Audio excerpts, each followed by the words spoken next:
try to finagle me. Sound here or there, but I'd rather bleed. Do, do, do, do, do, do, do, do, do, do, do. I'm the voice you'll never hear. Hide me away in your bedroom closet. Do, do, do, do, do, do, do, do, do, do.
Hello.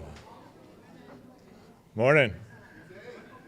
Welcome to the March general meeting agenda, or general meeting of NAPCO.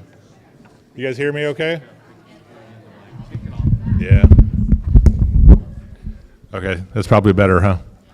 Hello, welcome to the March meeting of NAPCO. If you will, please join me as we do the Pledge of Allegiance. I pledge allegiance to the flag of the United States of America and to the republic for which it stands, one nation, under God, indivisible, with liberty and justice for all. Thank you. Good morning, everyone. My name is Mike Beckstrand. I am the chapter president, and welcome you to our March chapter meeting here in beautiful Campbell. Hope you all will take advantage of the beautiful weather for the next few days. First of all, I want to thank the City of Campbell for providing the facility for us. It's a nice place. I used to live not too far from here and have never been here. Some housekeeping restrooms are out in the main hallway out here on either end. Should we need to evacuate, there's doors here and in the back, and as well as on the sides. Hopefully the city will take good care of us in that event. We will begin with our introductions, and then we'll go into committee reports. So Mike Beckstrand, Cal OES. I'm a Region 3 Communications Coordinator out of Reading. So if you're from that area, hi, welcome to the South Bay. And I'm with Cal OES. Good morning. My name is Mandy Montalvo. I'm the Public Safety Communications Manager for the Elk Grove Police Department and your chapter VP. Oh, I didn't realize we were introing everyone. I'm Marianne. I'm with Sunnyvale Public Safety Communications Manager. Heather's in. Thank you. Jim Coates with retired actually from Santa Clara County. Good day, George with JPS. You've probably heard me say this before, but we're a communications company that likes to solve problems. And you can extrapolate what that means. This is my worst nightmare. Just kidding. Lindsay from Palo Alto. Thank you, Lindsay. Hi, I'm Michael Elder with Cal OES, the Next Gen 911 Manager and your Sergeant at Arms. Thanks. Hi, my name is Kurt Galat. I'm with Cal OES. I'm the 988 Program Manager and recently the 911 Contract Compliance Manager. Kay House Smith, San Jose PD Training Unit Manager. Hi, Jennifer Hearn, San Jose Communications Manager. Andrea Atkinson, Support Services Manager for Campbell. I'm Judy Wu. I'm the comm manager for Contra Costa County Fire. That was a lot of words.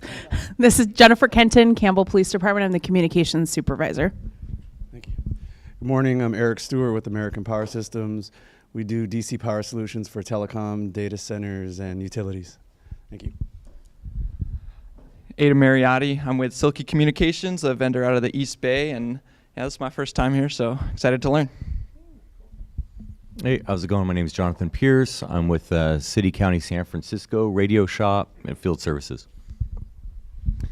Thank you. Good morning. Samuel Christensen, Epic Marketing. We represent manufacturers like Kenwood, E.F. Johnson, Andrew, and Mindshare Dispatch Consoles. So come find me if you'd like to hear more about it. Good morning. I'm Brenda Bruner, Alameda County Sheriff's Office Dispatch Manager, retired, and your chapter historian. Hi, good morning. Chris Guerrero, Rapid SOS, ECC Engagement Manager for California. Good morning. Michael Notar Stefano, Senior Director, ECC Engagement at Rapid SOS. And I am also with Rapid SOS, Erica Thayer, Sales Director. Mike McKenzie, Division Chief with River Delta Fire. Good morning. I'm Alicia Holcomb. I'm the Wellbeing Coordinator for San Mateo County Public Safety Communications. I'm Lena Cias. I'm Support Services Manager with Milpitas. Good morning, Igor Brigado with JPS. I'm my colleague George Ziegler in the front there. We're going to have a little presentation here as a commercial vendor presentation. We're going to talk about P25 DFSI wireline. Michael Proscia, San Francisco Department of Technology, Senior Communication System Technician on the infrastructure side. Good morning. Carlos Garcia here. Before I tell you who I work with and who I do, real quick, I am a volunteer for the APCO CPRA and SoCal CCAM, so exhibitors, new vendors. If you guys are interested in exhibiting in October at Town and Country in San Diego, talk to me. Okay, I can help you out there. Along with Dave Jones up here, that's helping us coordinate. But Carlos Garcia, I'm with the sales group. We are a turnkey audio, video, real-time crime center, antennas, microwaves, chairs, furniture. We are a turnkey solution, okay? As far as modernization, real-time crime centers, and dispatch. Thank you, Campbell. Good morning, everybody. My name is Miguel Nazario, and I'm also with the sales group.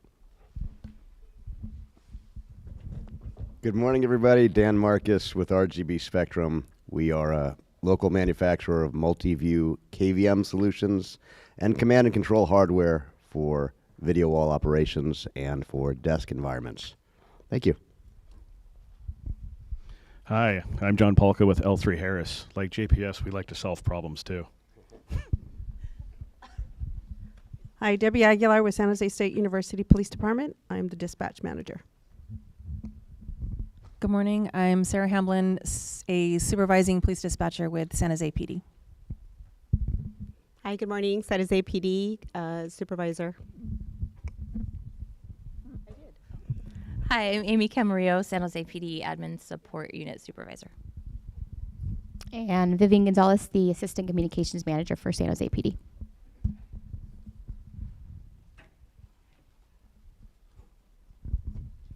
Jim Lencioni, the County of Placer. I'm also your Chapter Executive Council Representative. Good morning, Shelley McMahon, Cal OAS, and also one of your board of directors. Cassandra McCants-Deaver, California Highway Patrol. Interoperability is my favorite word, and also a board member. David Jones with with E.F. Johnson, Solutions Engineer for Systems and your Northern California CCAM. So repeating what Carlos said, please sign up. And last but not least,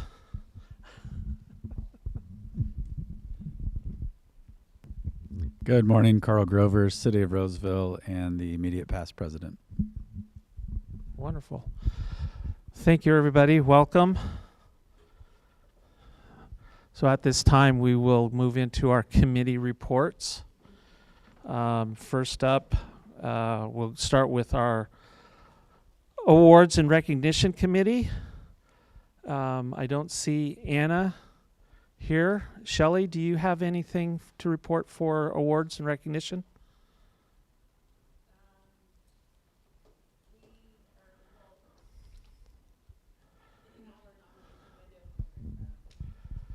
Oh yeah, I need to remind everybody that we are streaming this on YouTube, and we need you to use a microphone with your outdoor voice so they can hear us. We actually, can you hear me? We extended the nomination period deadline to actually today. So if you have anybody that you would like to nominate, you can go to the NAPCO website and click on nominations. There's 7 different categories you can choose from, and we will be evaluating those Monday, but today is the closing time. So hopefully if you haven't nominated anybody, get that in, and we would love to see that. All right. Yeah, please, let's recognize our employees and teams. Dave, do you have anything for commercial? Manny's late.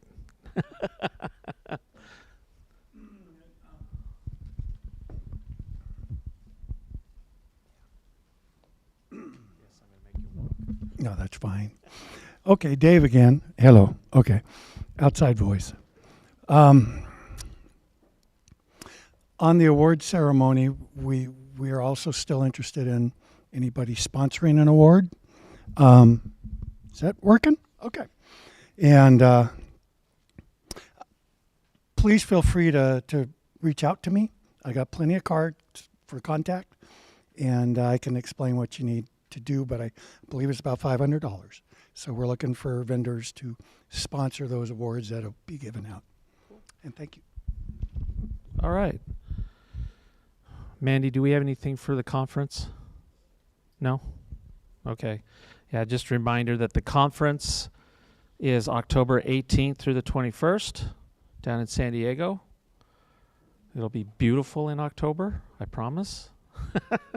Maybe a little fog, but anyways. Carl.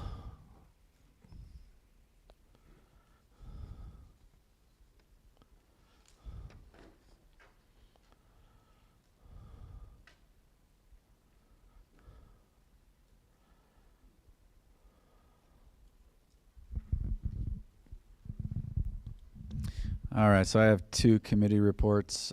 First, from the Finance and Budget Committee, our Wells Fargo account balance as of February 28th was $169,169.22.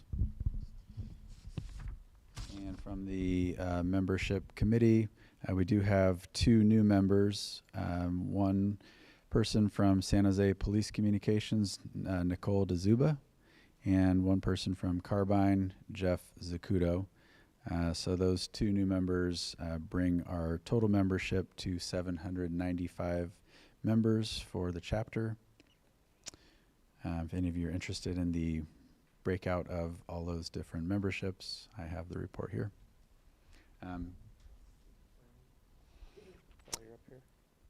No specific updates on strategic planning other than the chapter does, the board members perform a strategic plan analysis. We review our previous year's accomplishments and start defining some objectives and goals for the upcoming year. So we had that at our last quarterly meeting. A lot of it just revolves around adding value and bringing value to our membership.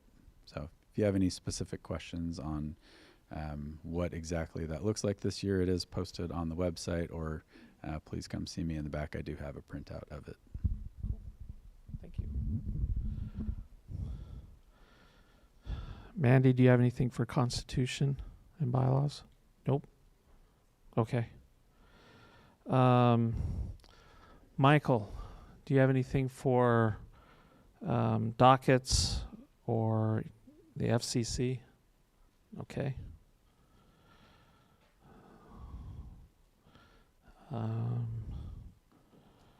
Jim, do you have anything for Executive Council?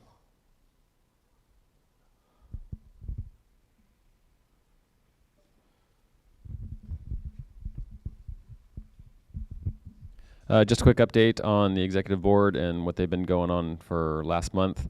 So the leadership toured the NLET's headquarters in Phoenix, Arizona. They met with a couple people there. The board of directors also participated in the APCO's Wellness and Workforce Summit. That was President Varnado and Vice President O'Connor were there. And then we also had two new board members sworn in that were because of two resignations, and that's Cheryl Konarski and Danny Murray during the summit as well. They had a number of press releases that were mentioned about them, 205 traditional media articles and 57 social media posts. Those releases were about 911 Impact Awards, the Wellness and Workforce Summit, Standards Committee comments, and then training standard approvals. They're also pushing for the renewal of FirstNet, HR 7386. It was introduced with support from APCO, proposing another 10-year reauthorization of the FirstNet frequency spectrum. Under direct control under the National Telecommunications and Information Administration, and expanding public safety board seats to that to include 2 more for public safety members as well. Spectrum management concerns, big time were about lapsing FCC Part 90 licenses, and letting everybody know that basically what's going on is people are still having their licenses expire because of bad email addresses or people that have moved on, individual email addresses. And so they came up with 4 things to make sure everybody has on their FCC licenses. This should pertain to everybody in this room. Maintain a valid email address on all FCC registration numbers, records, and applications. Make sure that is a public email address, not something going to one person, but going to a group or it's easily forwarded. So that way when your sergeant retires, that it doesn't stop with him. Also, all email or all copies are now emailed out. There's no paper copies and licenses mailed out anymore. Make sure you regularly monitor the ULS and for records and renewal deadlines, and ensure that all contact information is current, especially during staff transitions or other requirements. So make sure we do that. That's a big push right now from APCO and the FCC. They also say that the registration is now open for the June 2026 technical classes at APCO headquarters in Florida. Those are things that we previously covered, which are the communications technicians, various levels there, antenna sweeps, and interference mitigation. Again, those are open for registration. They have progress on telecom software and guide cards coming out.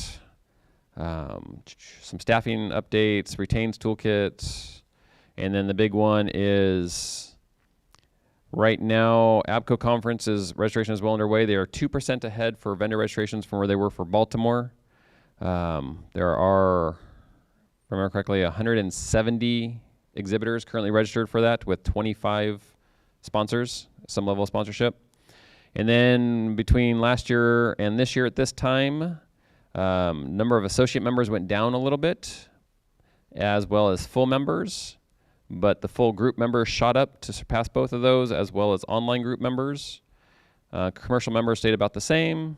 Commercial group members went up. Student educator members went up by 50%, and that's from 19 to 27, so big percentage, small number.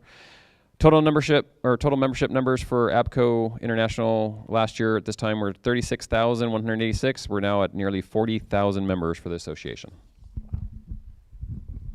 Thank you. Mandy, member services, operations. Okay. All right. So there will be an operations breakout at 1 o'clock after the meeting. Brenda, do you have anything about ProChart? No. Okay. I will. Cassandra. Programs. Do you want me to just announce things? Yeah, she's back there like, what? So for programs, just a reminder that April 9th we'll be in Auburn at the Placer County Health and Human Services presentation room. And I'm told that lunch is going to be killer that day. So come on up to Placer County. And then May 7th in Lodi is the awards banquet. And last year we had 85 people attend. And I hear the expectation might be even higher because it was a great event. And if you have somebody that you want to nominate for an award, today is the deadline. So you can go to the NAPCO website and click on awards and submit your application for that. And that's it. Any questions from the chapter on anything we talked about? No? Yes, sir. So the question is, who can nominate? I think anybody can nominate somebody for an award. There's several categories. So, yeah, anybody can nominate. Yeah. Anything else? All right. Cool. Why don't we go ahead and take a 5-minute break or so and start back up at 10 o'clock. Thank you.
Okay, everybody, if you want to make your way back to your seats, we have a riveting and thrilling presentation from JPS today. Don't let me down, Iggy. So please welcome Iggy Brigado from JPS. All right, thank you. Hopefully you can hear me. Feels like TED Talk up here. We're in Silicon Valley. So I'm Iggy Brigado. Came up plug. Good start. All right. I was just mentioning this feels like TED Talk up here. We're in the Silicon Valley. So, I'm Iggy Brigado with JPS. I've got my colleague here, George Ziegler. He's our regional sales manager here in California. And it's kind of nice to see new faces and not so new faces. And it's kind of nice because we haven't been in the South Bay in quite some time. So it's nice to see Santa Clara County people and San Jose PD people here as well. So hopefully you can join some of our other meetings up north if you can. And so something real quick about us, JPS, we're an engineering house based out of Raleigh, North Carolina. We design and engineer interoperability products. We got a analog voter comparator product as well. I'm based out of this area, so I had an all of 10-minute drive here, so it was kind of nice. So I'm nice to be here in the South Bay. So today we're going to talk about P25, but I want to really concentrate on wireline interfaces in the P25 Open Standard Protocol. And I don't want to really get too deep into P25, but a real simple history, a quick history about P25. Everybody knows about P25 radio systems. I know Campbell PD has a phase 2, I believe, trunking system. Santa Clara County, I believe, has a phase 2 P25 system. And so we'll talk a little bit about how these different systems or subsystems work together. So P25, I believe, was back in the 1988, I think there was a FCC approached Congress to see if they can develop or study a digital protocol, open standard communication system for public safety. And so APCO and the National Association of State Telecommunication Directors established Project 25 in 1989, really quite a few years ago. And I believe in 1995 or 1996, I think it was signed, sealed, and almost delivered in 1995. So that's interesting history of P25s. It's been around for quite some time. And because it's an open standard, I think one of the most important parts of P25, of the open standard, is the agnostic nature of equipment that we can use in this new digital communication systems. And what this allows us to do is have multi-vendor capabilities, sort of vendor agnostic type of system architecture. And what that means is I can take a radio manufactured by L3 Harris, shout out L3 Harris, and interoperate with Daniel Jones' system, right? E.F. Johnson systems. So P25 allows vendor neutrality, and that's probably one of the most important parts of the open standard P25. Also, some of the great features of the open standard is the ability to interoperate with other agencies. A good example is I can take my subscriber unit here in Campbell PD and roam into Santa Clara County. So I guess Santa Clara County and Campbell PD probably has a agreement to interoperate. Right. So they're in a system of systems. So Campbell and Santa Clara County have their own systems, but they're interconnected through what we call wireline interface, which would be an ISSI. That's a technical part of the P25 open standard, but there's lots to do with that ISSI interface. The agnostic nature of the open standard also provides pricing competition and better features as these different manufacturers start competing together. And obviously it lowers that price. So let's talk about some of the technical features. I'm not going to really get too technical here. I don't see any of the trig guys here. Usually Greg or Bill are the guys you want to talk to in terms of radio systems. But just a couple of features I want to talk about, particularly as the as an operator, like a dispatch operator. Some of that has to do with ID, radio ID. Some of that has to be, we can talk about roaming. We talked about roaming, maybe roaming into another coverage area with my P25 subscriber unit. Right? So we're not going to talk about all this technical stuff, not too much of it. And so, you know, we often hear the term core, you know, and core, you know, even in my mind, I thought, you know, that would be something that's monolithic, you know, a box, an appliance, or a server. But, you know, the P25 core consists of a lot of things: equipment, software, servers, and things like that, that comprise and create this system of systems. So, again, the open standard allows all these manufacturers to contribute to the core and have a part of that core, all right? Again, vendor neutrality. All right, so we often call the core or the radio system the radio frequency subsystem, the RFSS. So we'll use that term as we move along. And neighboring communities or agencies can have their own RFSS or their own core. Again, like Campbell PD or Monterey County, they have their own core as well, P25 core. So they're going to have isolated communications, but they can also use digital wireline interfaces to share communications or interoperate. And so, you know, for us old guys, you know, we talk about wireline. A lot of us think about wireline as a copper connection between devices. If you look at like a Quantar, it has a wireline interface. But in P25 standard, we use a digital wireline. And so some of these are the CSSI, and we've all heard of CSSI, especially the folks that are in dispatch. And the CSSI in the TIA, telecommunication industry standard, association standard, you can see down the bottom left, the 102 standard. They're the governing body of the protocol. The CSSI allows, again, vendor neutrality, but allows a digital connection into the core and allows dispatchers to do their job, change channels, harvest metadata like radio ID and things of that nature, stun and inhibit radios, do over-the-air rekeying and things like that. And so my neighboring community can also have their CSI connectivity into their dispatch center as well. And again, this is a neutral vendor agnostic architecture, so you can have different manufacturers supply the console and a different manufacturer supporting the core as well. ISSI, which is the inner RF subsystem interface, the ISSI, is a little mechanical connective tissue that allows these separate systems to communicate with each other.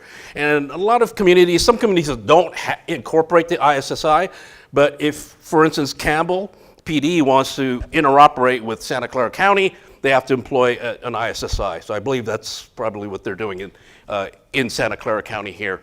And so the ISSI allows that digital wireline connection and allows not only sharing of metadata between these two systems, but also allows, I think one of the more important parts of the ISI or implementation of the ISSI is allows these subscriber units from their home coverage area to roam into a disparate coverage area and still have functionality in their radio system. So lots of really great features in the Project 25, P25 protocol, but I like the fact that I could take my subscriber unit, regardless of the manufacturer, and roam into my neighboring or my allied agency's coverage area and still have connectivity back to my core or even my dispatchers that are in my home coverage area.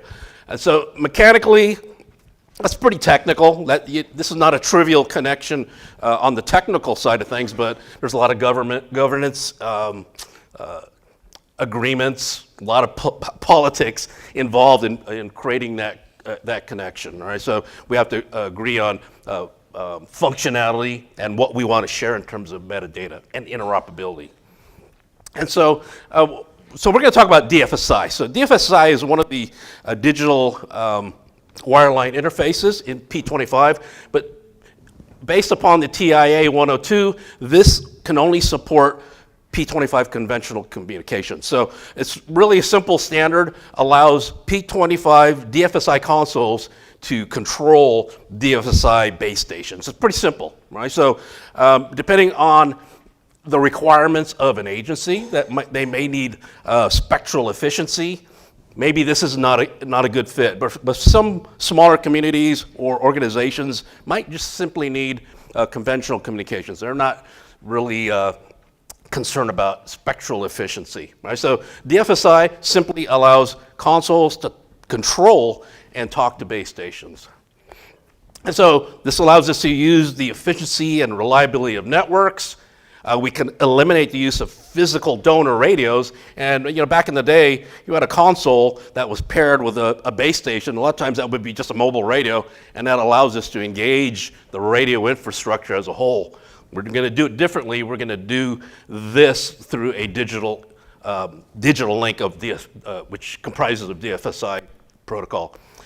This allows us to share metadata again, ID, man down, emergency alert, rekeying, all kinds of things we can do over a DFSI link. So if we look at the console, sometimes we call the console generically as a host. It's going to host the radio system, and some of the duties of the host or the console, which is many, and some of those are, for instance, keying the transmitter, changing the channel of the base station, managing that base station, maybe turn on or off the repeat function as well. It also can manage subscriber units out in the field, mobile radios or handheld radios in the field. We can inhibit, uninhibit, stun those radios, do over-the-air rekeying, do some status, and just generalize management of those subscriber units out in the field. GPS is also part of that as well. All right. And in terms of this base station, we often call that generically a station, right? Which is pretty amazing, right? Station. We're talking about hosts and a station. And the job of a station, or the base station, DFSI base station, is to follow commands from the console, right? So it's a pretty simple arrangement between these two elements. We can also relay ID from the console out to subscriber units in the field. We can take ID from subscriber units in the field and then propagate that back to the console for consumption. We can use that in CAD. We can log those IDs, and for the console operator, they can visually see who they're talking to as well. We can also create that encrypted link as well. And so really the job of these two elements in the digital wireline interface, which we call DFSI, digital fixed station interface, is that the host controls the base station, and the base station follows commands given to it from the host. All right. So the DFSI link, the digital link, employs what we call the AMBE vocoder. Many of us have heard about AMBE vocoders. AMBE is used for compressing the audio and helping maintain the fidelity of that audio, but also helps us conserve bandwidth. But what's interesting about AMBE, it's used in a lot of places like DMR. I think NXDN uses AMBE vocoder. Starlink does. A lot of low Earth orbit communications, satellite communications, rely on AMBE vocoder. So it's a balance of network utilization versus audio fidelity. So we're going to use this high quality, low bit rate voice compression, AMBE vocoder. So as a good example of how we compress that audio, we can go half rate to a little over 2 kilobits, which is kind of dust in terms of network utilization. And we can also perform a forward error correction, block and convolution correction of that data going back and forth. So, that's quite an advancement compared to a piece of copper that we used to have between our console and our little base stations. So there's lots of capabilities just in that DFSI interface. And again, review. Hosts or consoles control base stations. That's really it in terms of DFSI. Very simple architecture. So we talked about CSSI in terms of the P25 open standard, and DFSI supports consoles as well as the CSSI console interface subsystem. And can they reside together in the console, and they certainly can. So depending on the architecture, remember this is an open-based, an open standard, so we have lots of leeway to create such unique connectivity from my console to the core. And we can certainly intermix CSSI with DFSI as well. And there's a couple caveats, and you can see up on the top, DFSI can only support P25 conventional communications. That's FDMA. If we want to support spectrally efficient trunking radio systems, we have to employ the CSSI, and that's typically phase 2. So again, conventional communications still useful for some smaller agencies or agencies that require, VHF conventional or UHF type conventional communications. Some of the advantages of using DFSI between your console and the base station is very simple to provision. Now I've got DFSI running on a system, so hopefully at the end here we'll show you and let you hear what the audio sounds like being translated or converted through this entire system. It's also very low cost. So again, one of the disadvantages of DFSI, it can only support conventional communication. So again, there's a lot of agencies that don't need the spectral efficient nature of P25 phase 2 trunking. So it has its place. These are some of the base stations that we currently support to this date. I did the best search I can, but there's others coming on board. I remember talking to David Jones about Kenwood supporting DFSI, and I believe David, I don't know where he's at, mentioned that he was able to do, Ken was going to be able to support that down the road sometime. All right, so these are DFSI capable base stations. And remember, base stations follow commands from the console. And there's other devices out there called gateways. And DFSI gateways are essentially devices that allow one protocol, which cannot talk to the other protocol, pass through the gateway and translate data and voice information. So if I want to take, for instance, a conventional analog communications and share that with P25 communications, I can't do that directly. I have to create a point of translation, and that's typically the job of the gateway. And so there's lots of gateways that perform that translation of protocols. Sometimes we call that aggregation. Kenwood has the Pathway Plus. That's a unique device because it supports, I believe, 4 DFSI consoles can engage a single DFSI base station. It does support legacy radios. The RIC-MZ is also protocol conversion. It converts a DFSI to Motorola Astro, V.24. And I believe the L3 Harris, there's a shout out L3 Harris. Yeah, they also have a protocol conversion as well. And I believe they also support legacy radios and probably V.24 as well as Motorola. So these gateways allow the transition or that translation or conversion of one protocol to the other. And because I'm up here on doing my TED Talk, we're going to talk about JPS because we do some conversion and aggregation as well. I brought some props here, got a couple gateways that I'll talk about here in a moment. And so, some people say, why do you talk about the competition? We're JPS, so we like to interoperate with not only allow agencies to interoperate, but we want to interoperate with other manufacturers. So, we've done some testing, and we tested against a lot of these gateways. And what's unique about that is we can have our devices, our architectural solutions interoperate with some devices that a customer may already have. So that's kind of the beauty about regarding that open-based standard is we can create this interoperability amongst vendors.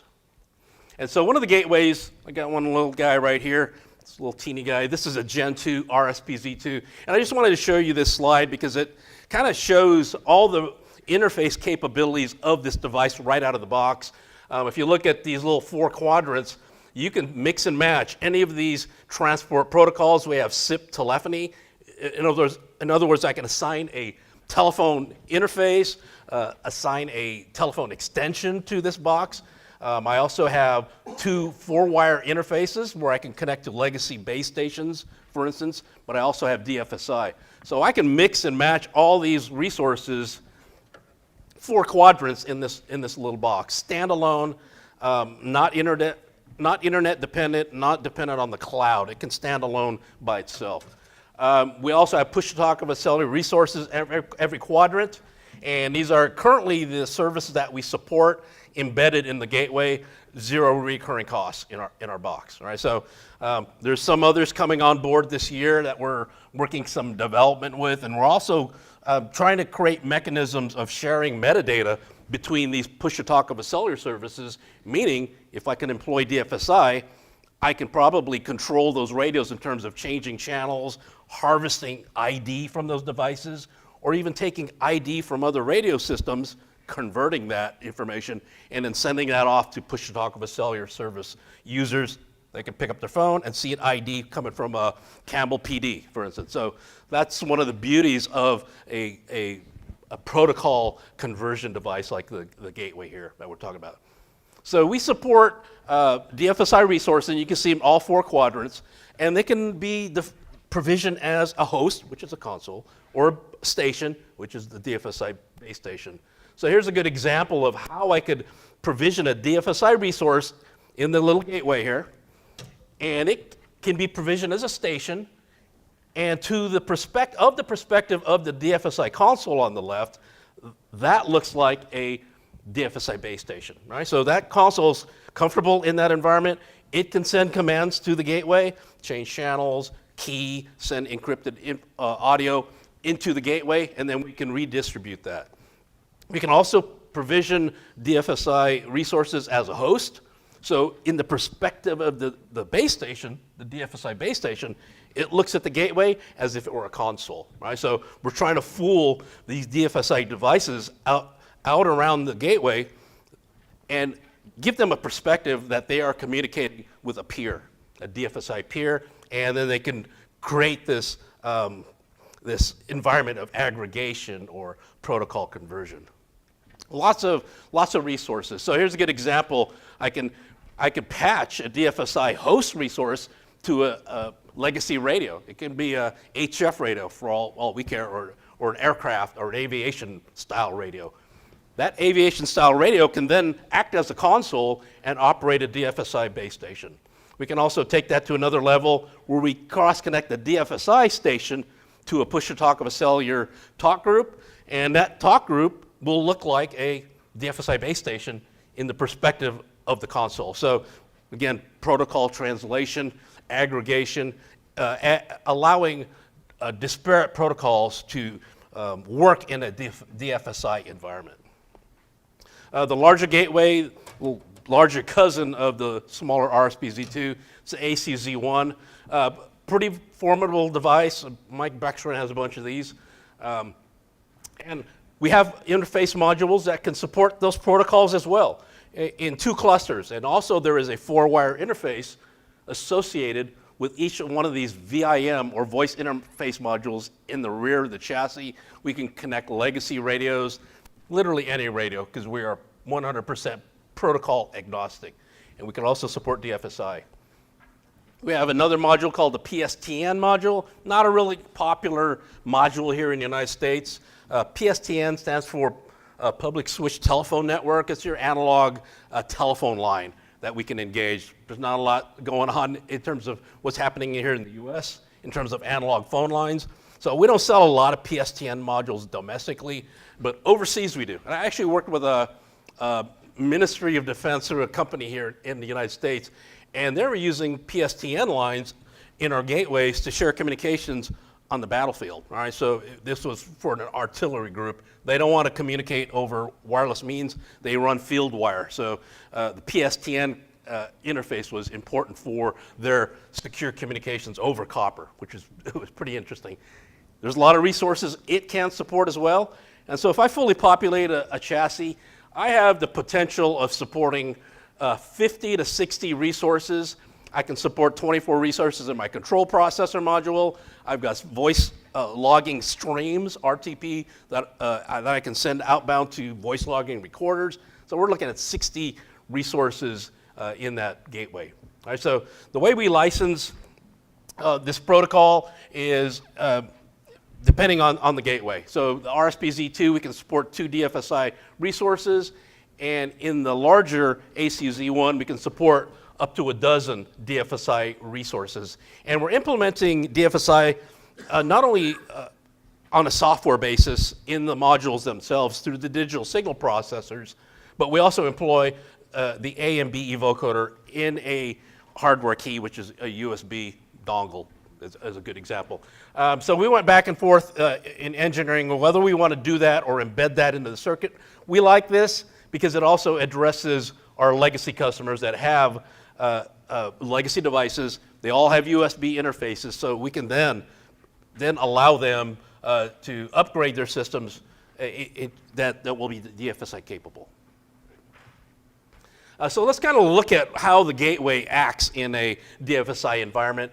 And I got an example of what I call a interoperable domain. So this is from the browser user interface, and I'll show you that in a moment. But these little tiles represent those communication assets that we talked about earlier. And the one on the right here, which is labeled as a host, is actually a DFSI host that's being supported by the gateway itself. And if I place another resource, and this one happens to be a disparate communication asset, it's not DFSI. In fact, it's a hardware-based console. So this is a depiction of the browser-based user interface of us logging into the hardware. We're not logging into a server on the cloud. We log into the hardware.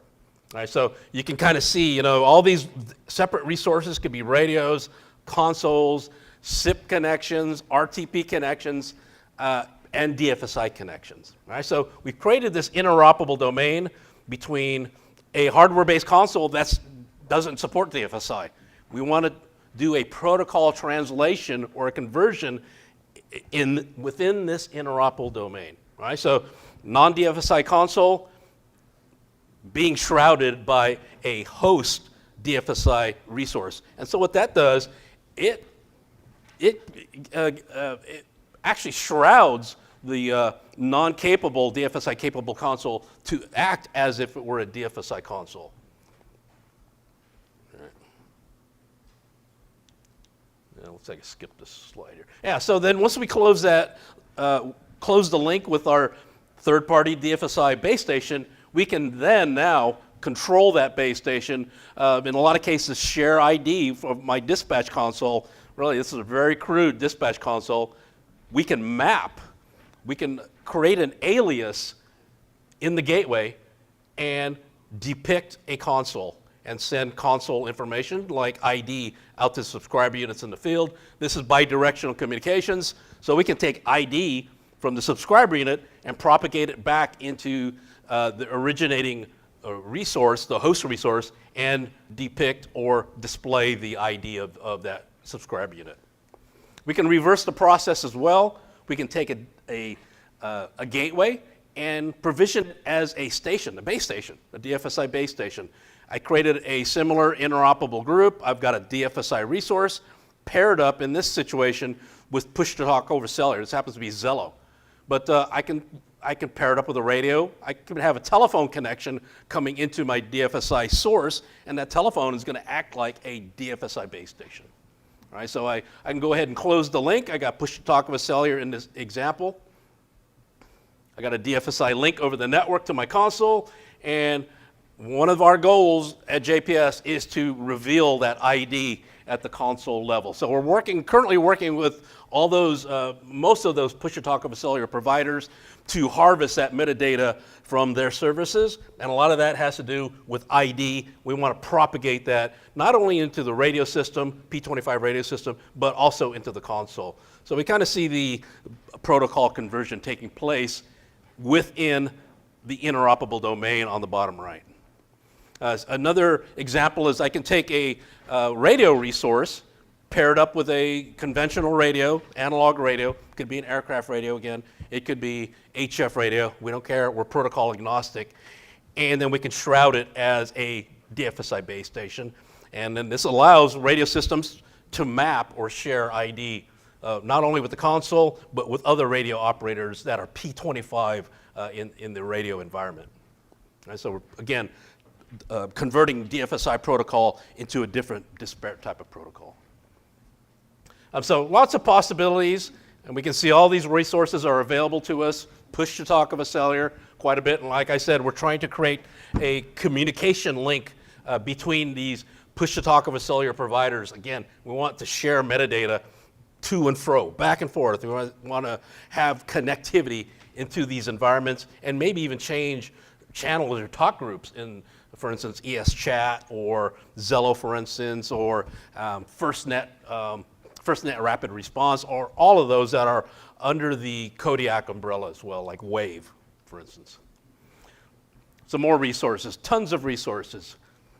Got 60 of them in this ACZ one by itself.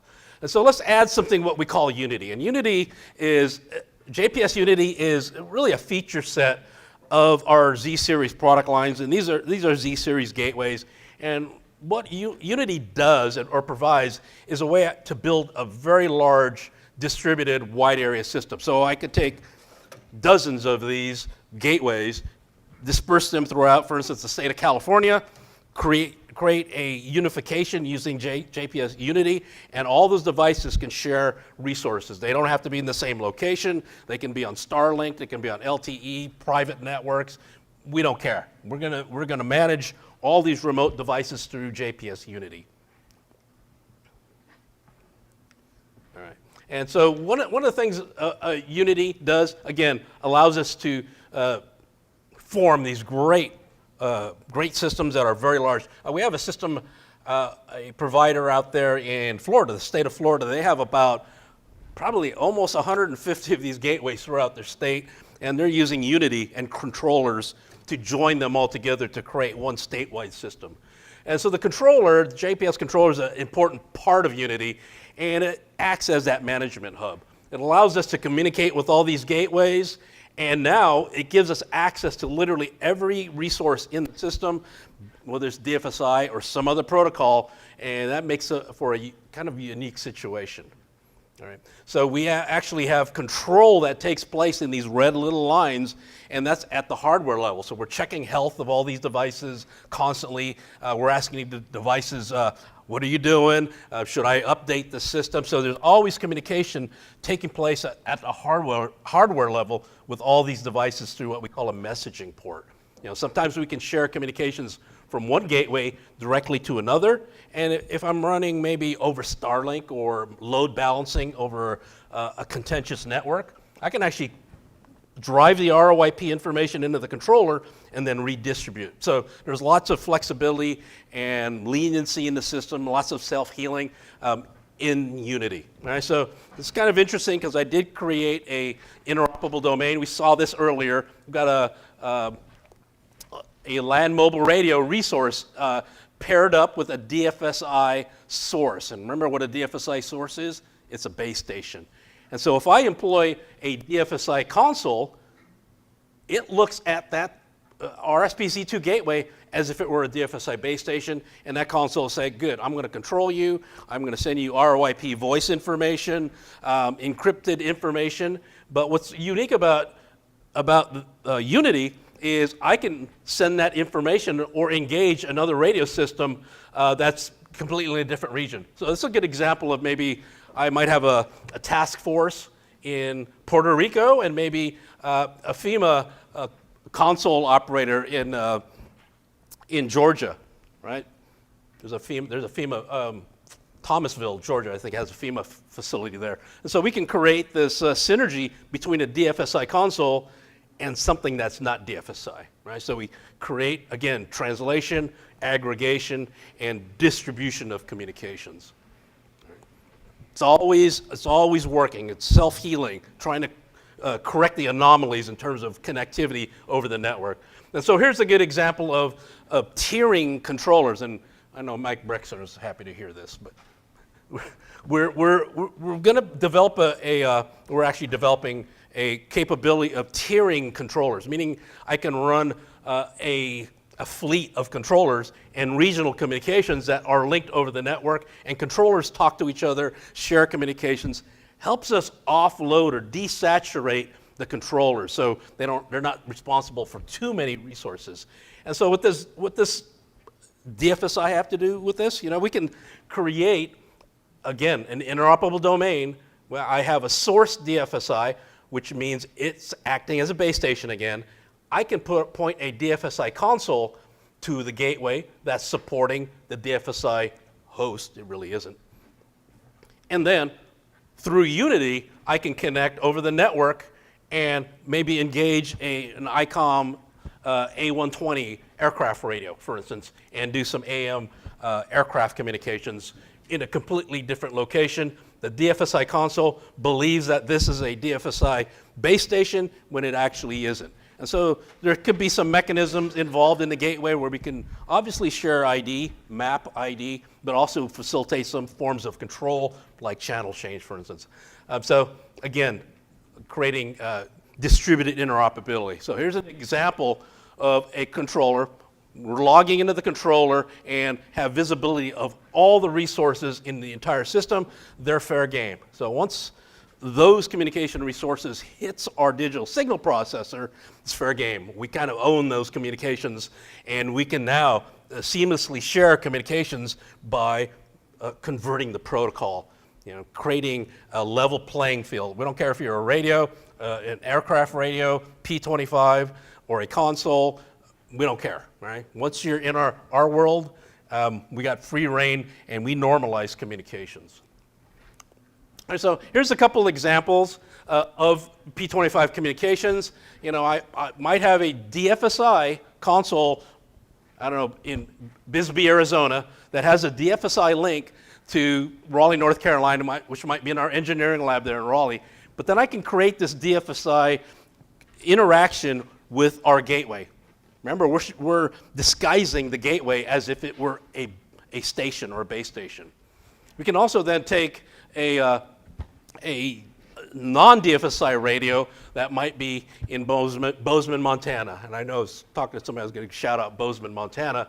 But we can create an ROIP link through the network back to the gateway in the form of ROIP. So we got two disparate protocols trying to interact. That's DFSI and ROIP. And we perform the conversion in the gateway. This console looks at that PRC 152 as if it were a base station, right? So it's we're completely disguising that through the protocol conversion. Another way you can look at this is, you know, maybe a DFSI base station that might be in, I don't know, Seattle or Wenatchee, Washington. We can make that digital connection to the gateway, again, which is disguised as a host. That gateway is acting as if it were a console. That base station thinks it's being controlled by a console, which is, in fact, is the gateway. We can then take a console, a non-DFSI console, and associate to the conversion, which is the RSPZ2, and that DFSI will be controlled, can be controlled by that non-DFSI console as if it were being controlled by a real DFSI console. So it's all about protocol conversion. So there's one little thing I want to try here. We've got 5 minutes left. I'm going to try to experiment to see if I can get audio back here through a DFSI link. It's actually a very convoluted link. I'm going from ESChat, which we're here in Campbell, and I've got a colleague in Norman, Oklahoma. It's our VP of sales. And so he's got a non-DFSI console there, and hopefully I'm going to be able to contact him through ESChat. But what we're going to do is try to fool these two resources, which is my ESChat coming in as a POC resource into the gateway, and I'm going to employ a second gateway that's going to support the non-DFSI console. All right, so this is something you probably don't want to do, but this is probably the only way I can transfer audio through a system. And those two gateways are actually in our engineering lab in Raleigh, and I'm going to establish a host and a station connection through DFSI. All right, so we're going from JPS ROIP over LTE to DFSI and back over to, I don't know, Amazon AWS, the cloud where ESChat's being hosted. So there's lots of stuff happening. I am going to cross my fingers and see if I can attempt to make this connection. So let me just quickly show you what some of this might look like. I'm going to show you what the station looks like. So I'm going to log into it real quick here. Oops. And I'm logging into this device in Raleigh, North Carolina. It's difficult to see. Let me zoom in a little bit. But this is the DFSI endpoint. So this is appearing to the DFSI world as a base station, and I've paired it with ESChat. I got another thing going on here. This is actually linked to my system here in San Jose. I'm doing some experimenting with Zello. But now this ESChat talk group is actually the base station, which is kind of weird. But through protocol conversion, we can actually accomplish that. So let's take a look at the controller itself. Again, this is in Raleigh, North Carolina. Let me log into it. I'm logging in over the internet here. Sorry, you can't talk and type at the same time. All right, so this is a rather large system. It's actually not. It's got 12 of these little base stations and 15 consoles. So there's my DFSI resource on the upper left. I'm going to drag it into an interoperable domain. I'm going to use George's net here that he set up. And I'm going to take a console, the non-P25 console, pair it with a DFSI host, and now it's shrouded in this DFSI mystery. That console can now talk to the station, all right? And so what we've essentially did was establish that red link on the left, and let's keep our fingers crossed. Let me get my Bluetooth speaker out here so we can all hear this. And I'm going to engage ESChat. All right. Hey, Carol, this is Iggy here in Campbell, California. Do you copy?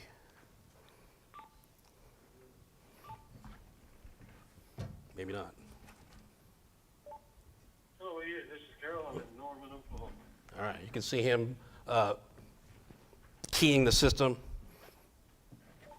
All right, Carol, appreciate that. You got to be worried there for a second, but again, we're going over your ROIP link through a DFSI conversion at the factory and coming back out to ESChat over the cloud.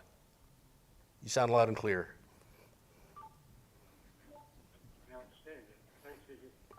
All right. So that's DFSI over some really strange, convoluted hops. Again, this is probably something you don't want to do, but what I believe you want to eventually do is not connect gateways through DFSI, but create connectivity to DFSI environments, like a DFSI station. I'm going to protocol translate through the gateway with a non-DFSI console, or take a DFSI console over the DFSI link to the gateway, convert the protocol, go ROIP or whatever ESChat is using on the AWS, and now in that sense, that ESChat talk group is now acting as if it were a base station in the perspective of the DFSI console. So again, lots of protocol translation going on.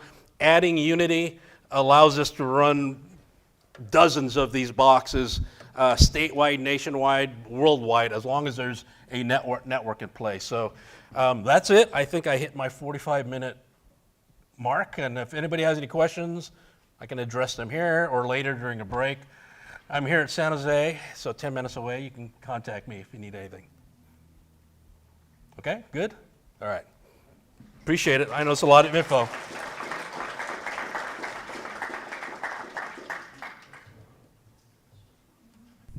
All right, thank you, Iggy. Were there any questions for Iggy? No? Great. Oh, got a question for you. Yeah, there is licensing involved in DFSI. It's one-time licensing, and so it's good for the life of the product. So we don't have really any recurring costs in our product line, and we want to keep it that way. But there's, for instance, link encryption, ROIP link encryption, which is very important to Cal OES and PSC. We provide that licensing one time, AES 256 or Cha-Cha 20, both 256-bit encryption. DFSI is as well licensed. Anything else? Dave's anxious for a break. All right, thank you. All right, let's go ahead and take a 15-minute break. We'll start up again at 11 o'clock. Thank you.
All right. Can I get everybody's attention, please? We're ready to begin.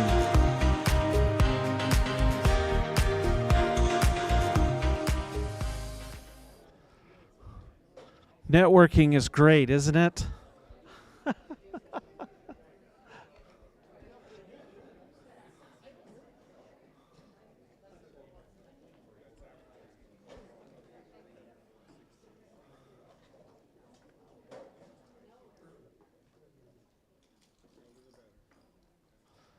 All right.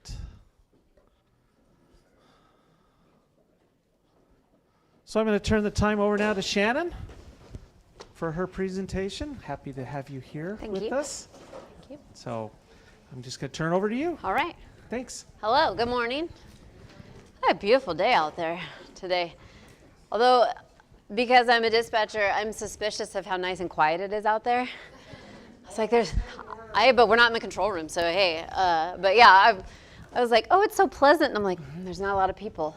I'm suspicious about this. Something's wrong. So I'm going to say those of you who are in dispatch understand at least that can't even enjoy a nice day without being suspicious of it. But I'm happy to be here. So I can get an idea of who I have in the room. Who are my dispatchers in here? Okay, some. Okay, techs. Who do I got? Tech people? Yes? Okay, who else do I have? Because there's arms that didn't go up. Vendors? Okay. Okay. What else? The state? Yes, Kelly. Yes, hello. Anybody, any other random mixes or anything? All right, I just wanted to get my mix of people. My name is Shannon Polito. I work for Santa Clara County, actually. I've been dispatcher for 17 and a half years. I do training on the side because dispatching just doesn't take enough of my time. So I do a lot of wellness training for dispatchers for help for the headset. I will explain my little stuff up here. I always try and bring something because I know that when you go to a class or a session and you can walk away with literally saying like, oh, that was actually really helpful, and then you go home and you have a conversation and you eat and then you go to bed and poof, it's gone. You don't remember that information. I always try and give at least something a little tangible for you to take home to kind of remind you of things. This is going to be this is called micro interventions, so small actions you can take to support your peers. And then this one is a resource that I created called Gentle Conversation Starters for anybody, and this doesn't only apply to dispatch or first responders in general, but when we'll talk about engaging with your peers, but when you walk up to somebody after something difficult, or even just in general, and you say, how are you? What's the only answer you're gonna get? Yep. You doing okay? Yes, that's the only answer you're gonna get. There is a very rare person, unless you happen to be like best friends with somebody, a rare person is gonna be like, no, I'm not okay. They're just gonna be like, yep, and then on we go. So these are gentle conversation starters. So they're literally just different ways to start a conversation. These can be texted to somebody if you're not in not confrontational, that's the wrong word, but where you're not face-to-face, not comfortable necessarily. But it's literally just talking, and we'll talk about it today too, but what's been coming up for you since the incident? How's your body feeling after that shift is a big one.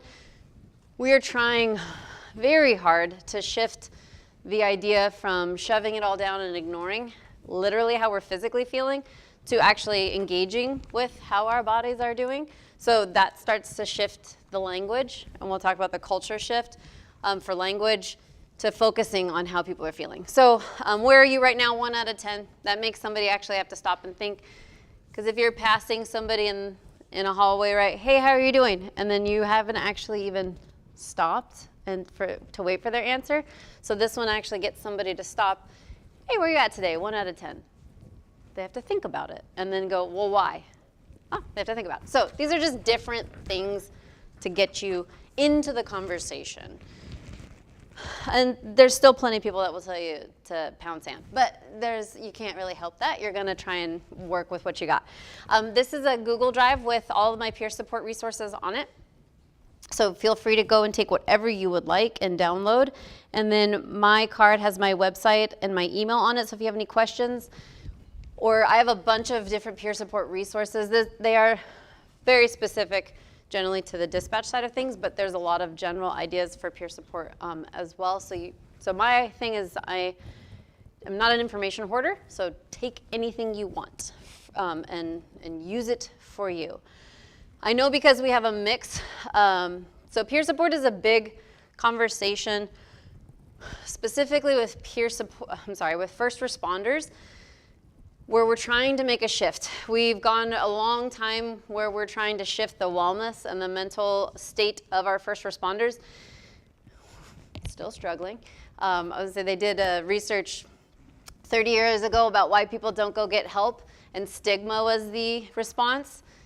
Then they did that same study 15 years later, stigma still the response. And in 2025, they did the same study, and stigma still the response for why people don't seek help. So we're working hard to try and make it better, but it's a game of inches, not feet, or definitely not miles, that's for sure. Does anybody have a formal peer support team at their agency? San Jose, who else do we have? What agency? Palo Alto. What do you? San Jose too. Oh, yes. Okay, all of you guys. Okay.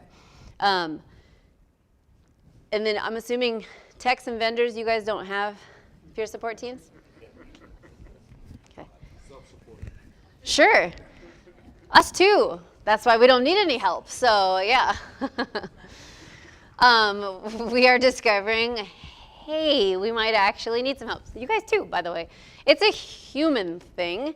As much as many of us don't like humans, generally, because of the job we do, we're not fond of them.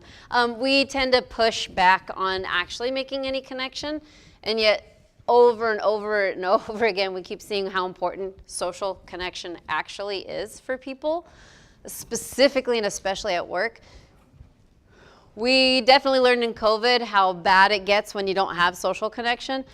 Those of us who had to work during it, not a fan, but we at least got to A, continue our routines, and B, talk to our coworkers every single day.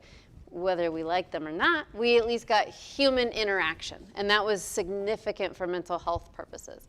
So you don't have to be a first responder in order to need connection and peer support. That's what we're gonna talk about. So why it matters. Our communication centers literally run on people under pressure. And I know it doesn't seem like that. We really hold it together well in the room, right?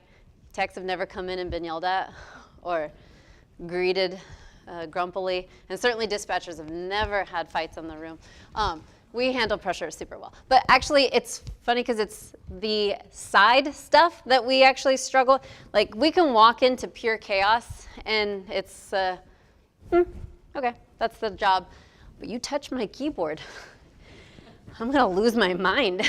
Or you move my chair, oh, now it's trouble. So, or you text, reset my radio so the screen isn't in the same place as it was. Now we're in trouble. So that's us under pressure. The organized chaos we got, but you change something, we don't like it. And then our policies and technologies matter. The implementation of technology without actual recognition of the need for peer support or actual mental or wellness support is significant, and it gets ignored a lot. It's a huge gap. And then our culture is spread by our peers. There's not, don't know if you guys knew this, because we're all so friendly all the time. Dispatchers, control rooms have a reputation for being very toxic. Has anybody heard that before? No? The dispatch is all, no, I don't know what you're talking about. We're also very powerful with denial. But our culture is very much peer-to-peer. So if, I know that we're all gonna pretend I didn't mention where I work, because I will have examples, but we have trainees that have been there for a year that are just as angry as the people who've been there 25 years. Why? Why are they just as mad? Yeah, it's contagious. It's learned behavior, right? They learned it from their trainers, who learned it from the people around them, who learned it from the people, it's a culture. of it. We had somebody come in and was like, in all my year, I haven't seen that. And we're like, oh, okay. In all your year, okay, got it, yeah. You go ahead and teach everybody then, you got this, So every role is a peer. I mean, there's not a way to get around. You may not like your peer, but they are your peer. So every role you can actually engage as a peer supporter. That's the idea. So our dispatchers, I mean, we have it's training.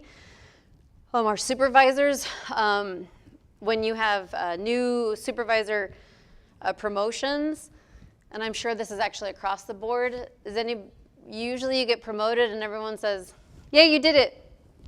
Good luck. And then that's it. Like, now you're just supposed to know how to be a supervisor, right? Congratulations. Now you've been infused with knowledge somehow, but nobody actually trains you. So you have peers that are coming in and being promoted that have no idea what they're doing. Your techs are peers to each other, supervisors. Even the bosses are peers, by the way, even though we look at them as them, right? Capital T, them, versus us generally. And then, of course, our trainers are actually, and this isn't any job, your trainers are the core builder of your culture, because they're bringing in your new generations and telling them this is the way we do things around here. So are your trainees, if you still have a culture where your trainees, nobody bothers learning their names until they're off probation, that's definitely, anybody trained that way, by the way? Been in the job long enough that that was a thing? Or your trainees aren't allowed to be a part of the conversation because they haven't earned their spot in the control room yet, or things like that. So that your trainers are dictating your culture from the very, very foundations of your communication center. And that's in any job in the center. So I'm hoping other jobs, the vendors, tech, are your guys' trainees treated a little bit better? Or they just get a name tag until they get signed off, put on their own. So our system is built on people. Can't do it without it. Technology, amazing. We love it when it works. Otherwise, we're duct tape and popsicle sticking it, right? And we need it. It is absolutely imperative, but it is still all predicated on being built on people. So how are we actually serving our people? We're building technology in order to serve people to do their job easier and better. But if we've ignored the actual human part of those implementations and just focused on the tech, okay, then we're missing a piece. Or if we're only like, I'm all about the people, don't even talk to me about technology, we're missing a piece then. There's all these pieces that actually work together. If your leadership doesn't want anything to do with the people below them and they're just running things and they are invisible, okay, then we're missing a piece of this puzzle, and it's significant. So being able to connect everybody, bless you, with peer connection is significant. So where does peer influence show up? So for dispatch specifically, after difficult calls. So this is something that is, again, a culture.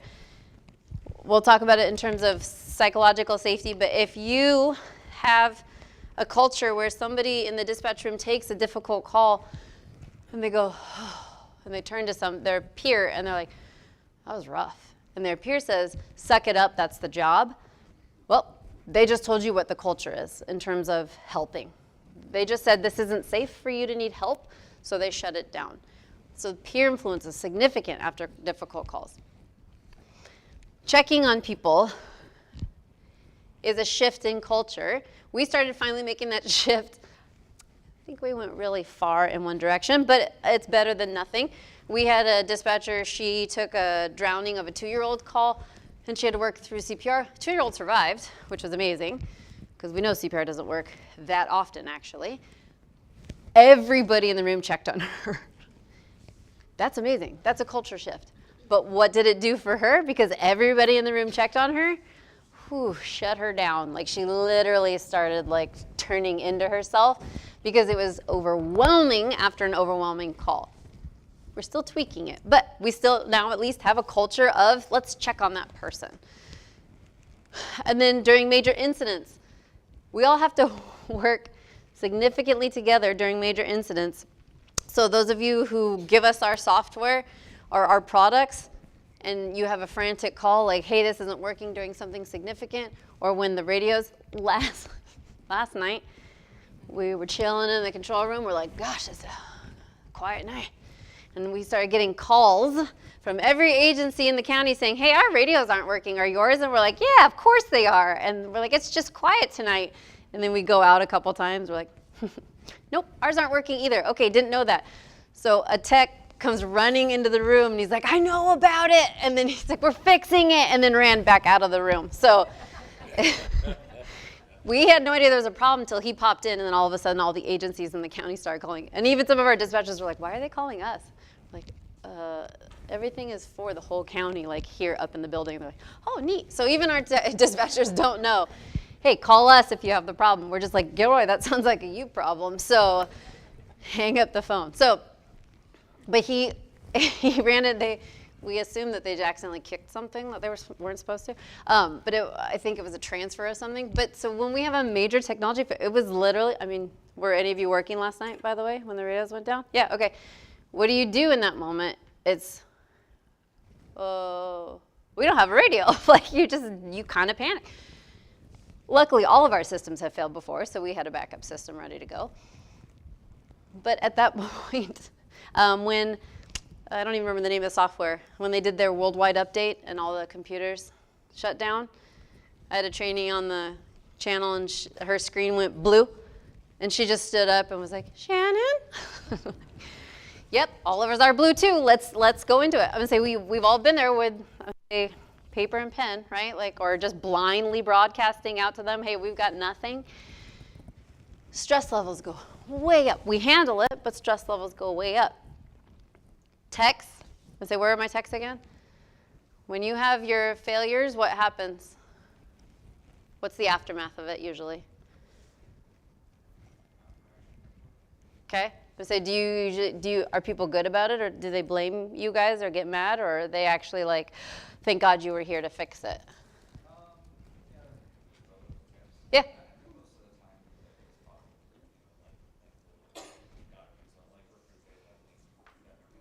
Yeah.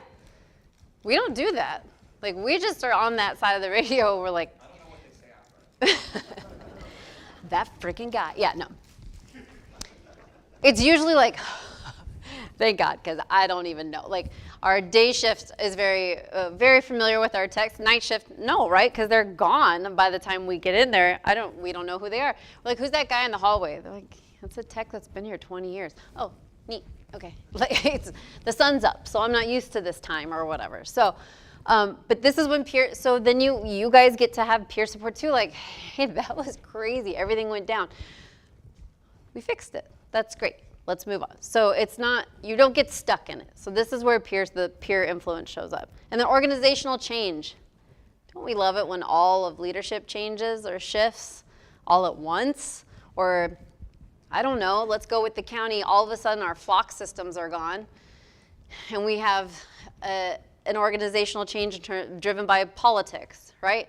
We just lost a massive resource for almost every agency in the county, all because of a system and organizational change that was decided beyond our control. We just walk in one day, we're like, hey, you don't have that anymore. You're like, okie doke. I will say we don't miss the noise that it makes. That's one less noise for our room. But it's just constantly shifting and changing. So, and then your peer influence shows up in everyday conversations. That's the thing, is I think a lot of agencies get stuck on peer support teams.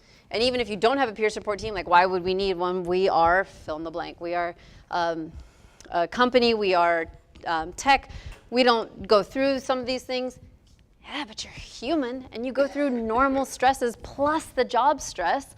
So peer support shows up in everyday conversations. It's casual. It doesn't have to be, I am a peer supporter. I'm here now. Let's talk. No, it's, hey, how'd your weekend go? Oh, hey, I heard your family was doing this. Oh, I know your daughter was really sick last week. How is she doing now? It's just regular stuff. To be fair, we have very weird conversations in the control room. I was telling my husband about one before. He's like, you guys are weird. Like, we spend 1,000 hours together. we're going to run out of stuff to talk about sometime. So there was the great Uncrustable debate in the control room at one point. So people fall on all sides of those Uncrustables. But that's honestly, weird as that sounds, it's literally just regular conversation that you actually start connecting with somebody, that maybe you didn't before. I know we've expressed frustration in our training program before, the system of it, and then it got pointed out to us, well, how are you actually doing at the relationships with your trainees? I bet you'd have more influence over them by just building a one-on-one than you would if you tried to change the whole system. Oh, yeah, actually. So then we just started building relationships with our trainees, and we have way more influence on them now. So culture is built between peers. We won't touch on too much about what we joke about. It's dark. None of this is Thanksgiving dinner jokes, but what we do joke about, so technically what we allow in our control room, so what we workspace, doesn't have to be a control room for those of you who aren't dispatch, what we normalize. So what was normalized a lot in training was not learning your name until you got off probation. That was normalized. It's normalizing. So then what can we normalize? I'm going to normalize you taking a call and saying, ooh, that sounded uncomfortable. You know, how are you feeling after that? Fine. Okay, great. Now we're going to work on different conversation starters because that's not helpful. But it's just getting used to, hey, I'm going to talk to you. I'm going to talk to you. Hey, I'm going to talk to you. Like, it's just this constant what we normalize. If we normalize only talking to you when it's big, then that means that you can't actually trust me as your peer for all the small stuff. So if it's only, we had somebody who was on our CISM team, the Critical Incident Stress Management. She only came out, she was in the front, you know, the front people. We all have front people, right? She was in the front, and she only came into the control room when something really big came in. How do you think she was received by everybody? You tell me, how would you receive her? If she, yeah, why is she, yeah, exactly, that's exactly. Why is she here? Like, she doesn't know anymore. She's not familiar. I don't trust her. She only pops in and out. That's not how you're going to build peer connection and trust. It's literally the constant. So what are we normalizing? Presence should be normalized. But think about it. In your workspace, what do we joke about? You don't have to say it because nobody wants follow-up after this. No HR follow-up as the answer. But what do we joke about? And is it truly just us trying to process what we're dealing with? Or are we creating a culture where we're allowing an acceptable level of mocking our RPs? Or I don't know, if you guys, if techs are just sitting there ripping dispatchers the whole time, I mean, I get it, it's fair. But who knows? Are our jokes unkind? That's the idea. And I'm not coming in being like, guys, can we please just have sunshine and rainbows all the time? That would be great. No, but what are we tolerating? What do we let happen in our control room? Or in our workspace specifically? What do we let? What do we protect? Do we protect our people, or do we protect our systems? It gets very dicey sometimes. Who's a supervisor in here? Do you guys often feel the pull of protecting your people versus the agency? Like, you guys are split, man. Like, you're in the middle, right? Like, you want to protect your people, but you know the liability behind certain things, or you know what your agency, you actually understand the policy versus all your people who are like, what the is that? Like, they get so angry about policies. You're stuck in the middle. So what are we actually protecting is where we're sitting, how we're building our culture between our peers. So are we protecting safety when there's a difficult call? Are we protecting, you have somebody in your workspace, again, doesn't have to be a dispatcher, they just recently lost a parent. Can they come to work and be agitated without somebody saying, can you be in a better mood, please? Like, you're affecting everybody. Understanding that they can bring their grief into the workspace. So what are we protecting with that stuff? So everyday peer support is literally checking in. So for dispatch specifically, how's that call sitting with you? That channel traffic was nuts the other night. Were you able to sleep that night? That's a huge question for people, because if they are actually dysregulated, they're not sleeping. So ask them, how are you sleeping? Now, is that a fair question for dispatch? How do we sleep in general? Yeah. It's not great, right? So ask a different question. Have you noticed a change in your ability to sleep? That kind of thing. Because how are you sleeping? Well, terrible, but I've always slept terrible. So can you take a break together? We are lucky. San Jose, not so much. San Jose's dispatch center in the middle of downtown with no protection, right? So don't go on a walk on your breaks. At least County, we're up at the top of a hill with a gate. Every once in a while we have a rando climb in, but that's rare. So people go and take a walk together, especially when it's been so nice outside. The sunshine, by the way, dopamine and serotonin get dumped into your body. You actually have a physiological response to being outside and taking a little break. But this goes for anybody. It doesn't have to be dispatch. Take a break with somebody. We get so hammered on work, and we don't get to stop until the clock stops. Yesterday, a coworker's going through a lot. She came over to sit and talk, and she was literally physically tight. Like you could see her kind of curling into herself. She's like, yeah, I'm doing okay. You know, there's just a lot going on. Like she physically is turned in. So we told her, hey, just go. We'll cover this. Go take a little walk or whatever. And she's like, okay. And she came in, and you could actually see that she had dropped her shoulders. Took a deep breath. It helped her. Give people a break together. This is for techs. This is for a vendor. Whatever your work day is, if you are maxed and you watch somebody literally about to, we'll talk about it, you know when someone's about to break. Like you can see that they are so wound up that they're about to break. Take a break. Listening to somebody after a hard call, I don't need you to be, you want to talk about every detail of that really traumatic call right now? Oh, okay. Then great, I'm just going to listen after a hard call. We don't have to force anything, by the way. So you had a terrible weekend? Tell me every detail. Like, no. Like, hey, did you hear about all the radios in the county broke the other day? That was crazy. Like, it can be about anything. It doesn't have to be that specific thing. And then helping someone through their stress and their challenges. Outside of our jobs, we all have lives that are really hard sometimes. Let's talk about it, or just help somebody.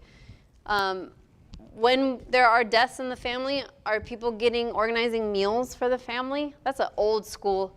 Anybody grow up in the church?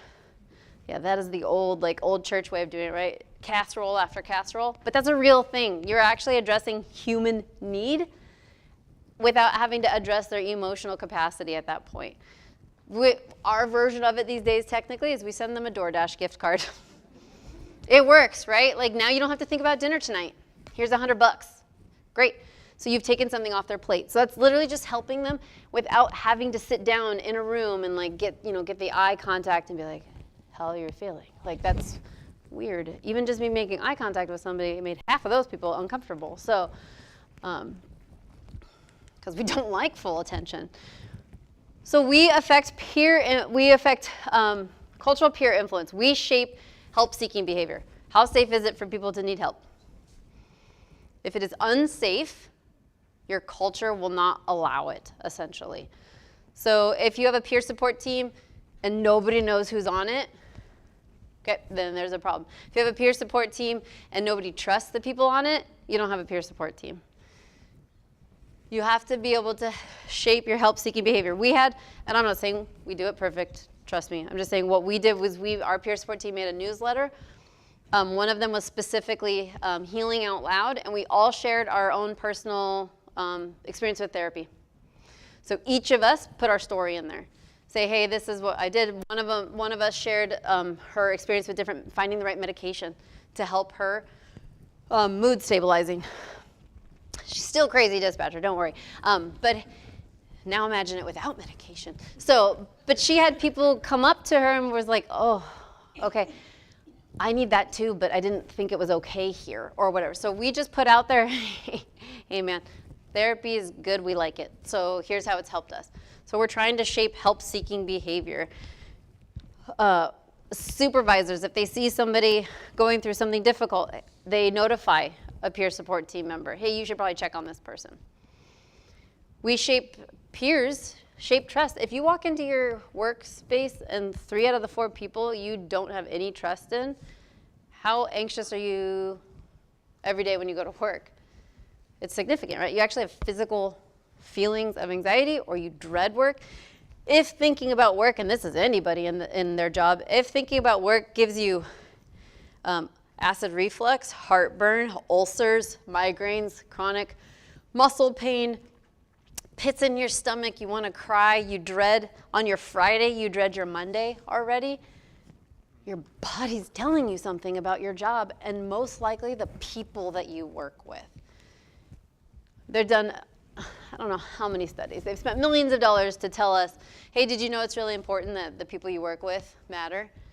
I mean, you could have given me $1 million and I could have told you that. But we shape the entire system of psychological safety as peers. And then we influence retention. So if there's no psychological safety, people are leaving. Is anybody fully staffed, by the way? Ooh. Careful at lunch, people are going to come for you. So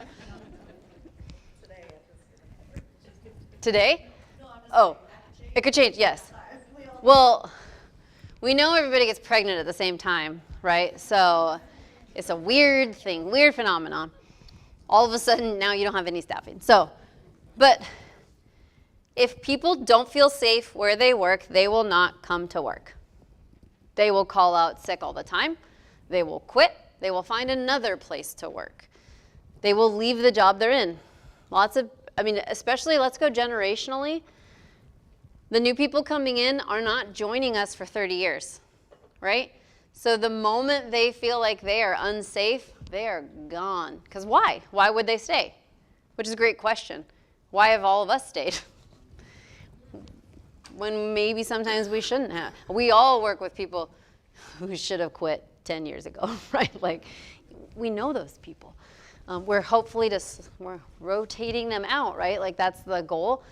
They stayed despite not having any safety, and you can see what has happened to them because they weren't actually able to be the humans that they are in their job. So why stay? I don't know how a lot of people, and I'm assuming this is across the board, new hires are asking when in the you get to ask us questions portion, what do you guys do for mental health? What system do you guys have? We actually get asked, do you have a peer support team? What do you, like, do you have mental health leave? What do you, like, those are questions that are being asked now, and those were not asked, I don't know, 3 years ago. Anybody else doing interviews, like, getting that? I would say maybe 3 years ago, that's shifted significantly. So we actually influence our entire culture and safety, and therefore our staffing. A formal peer support team, it does not have to be only for dispatch, by the way. You guys, as in your companies, your vendor companies, or your tech co-workers, you guys can have your own peer support team. Nobody says, oh, it's only if somebody might die if you messed up on the job. Nope. It builds connection, trust, retention, psychological safety, all of it, if you have peers, if you have a formal support system. So it provides structure. A formal team will actually provide training and resources. So the idea is, I don't know about the other jobs, but I do know specifically about dispatchers. We are not good at putting effort into getting help. If I try and it did not work the first time, well, that's not for me. Like, I will never do it again. If you make it hard for me to get information about getting help, I'm not even gonna try anymore. So do you guys have, for any of your people, do you have a stupid folder on the desktop? Like, we get so fancy with our Cortico apps, does anybody have those apps, Lighthouse or Cortico? Are they used? Not really. And we pay a lot of money for them. Because people are like, oh, I gotta go to the app, and God forbid it logs itself out, right? And then we have to find another password. Can't do it. I can't do another password because I have 1,000 that I'm logging into already. We don't. That's literally where our efforts stop. We are in decision fatigue so hard that we freeze on entering a stupid password because we don't remember what it is. Is there a folder on the desktop that says, hey, you need some help? Here's some mental health resources that nobody knows I've clicked on it? Nobody knows what I've looked at. If I was looking for EAP, if I was looking for a therapist, if I was looking for financial help, great. So a formal team technically works very hard to create easy access resources. Obviously, it's confidential.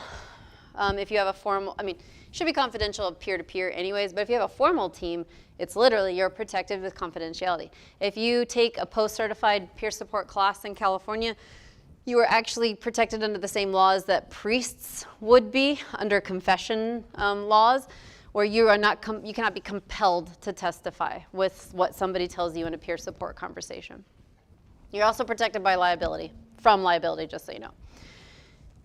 And then they succeed when the culture has to support them. If leadership doesn't support peer support, it's not going to succeed. You might have individual relational connections be successful, but the whole team won't be if leadership doesn't support it. And if the people don't support it. Again, this is a game of inches. But before or during COVID, there was 2 of us trying to support our 70 dispatchers as a peer support team because it wasn't formalized yet. And so every month they would get a little treat, a boost. My grandma and my parent, like my family, would send stuff. Like, so they actually knew my grandma from that. But they knew that every month something was coming. And we had, you know, the dinosaurs in your room, right? We had the people who absolutely refused to ever even acknowledge that something was being done. After 2 years of consistency, they started actually talking to us. And then they would fill out the things that we asked them to fill out. We used to have to bribe them. If you ever want people to participate in an activity, hostess treats. Because no adult goes in and buys themselves Twinkies. So I'm telling you, you're like, hey, can you fill out this neat little card? And then I'll give you a snack. And people are like, all right. So we actually were able to shift from bribery to people just doing it. But it took 2 to 2.5 years for those older seniority people to kind of get on board.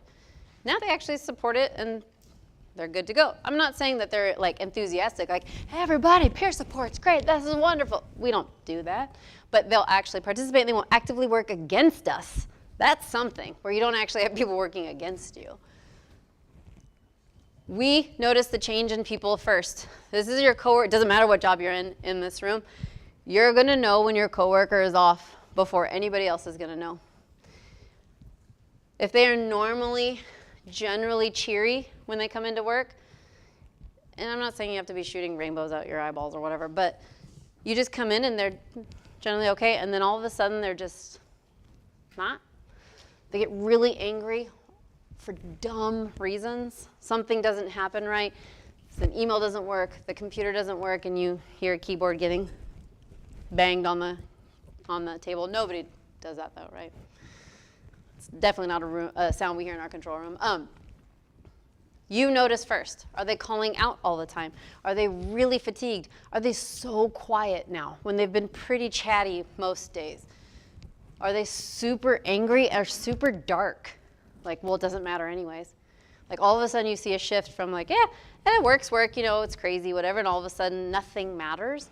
I'm not saying they've even gone as extreme as they're suicidal, but they've changed. Something is different. You notice way before the bosses do, unless it's chronic absenteeism, but you notice their overload and overwhelm immediately.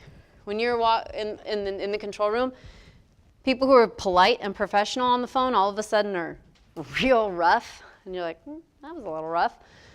And then they do it again, and they do it again. Something's up, right? Like we know, we see it first as peers. So people will often, when was the last time you were struggling and you walked into work, you're like, man, I really want to talk to my boss about this situation. No, that's not how we generally do. We're going to talk to a peer first. Doesn't even have to be a best friend. You're with your coworkers more than your family generally, right? For sure in dispatch. I don't know about some of the other jobs, but we're with each other a lot. So we're going to talk to somebody we trust first, one-on-one, way before we go to the hierarchy level, because that's always encouraged, right? Talk to your supervisor if you have a problem. Okay, no, that's not what we do, right? So then shared experience builds trust. We go through some crazy stuff together. You guys too, in your jobs, even just trying to travel for some of the vendors. Some of your guys' travel stories, I'm sure, are just dumb with how ridiculous travel is. You guys go through that with somebody? I mean, really, technically, now you're travel trauma bonded, right? Like now you've experienced something rough with somebody else. You're actually connected. And now you have something to reference back if you ever need to. Hey, remember that crazy time when we spent 3 days in the airport? That was fun. So it's your shared experience, whatever it is, that's actually what builds your connection with somebody. And then we normalize stress reactions.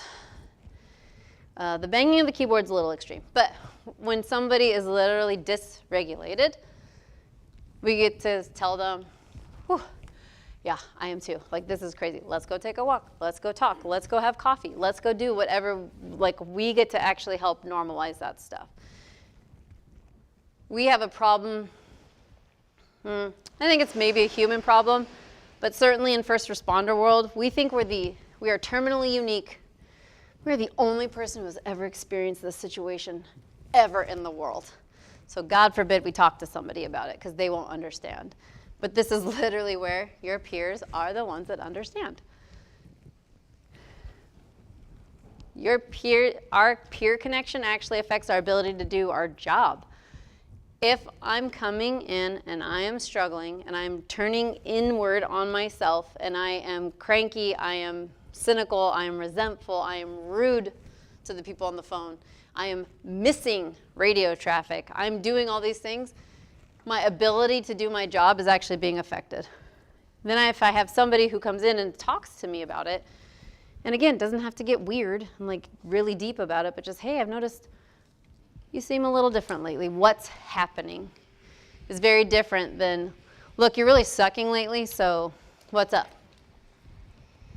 I know that's supervisor approach, right? That's how you guys do it. You pull people into the office. You really suck lately, so it's tough love. But our actual connection to each other affects our ability to do our job well. This is, again, through research, people spend all kinds of money to figure out, hey, if I feel connected and safe at work with the people I work with, I can actually communicate better. I adapt better.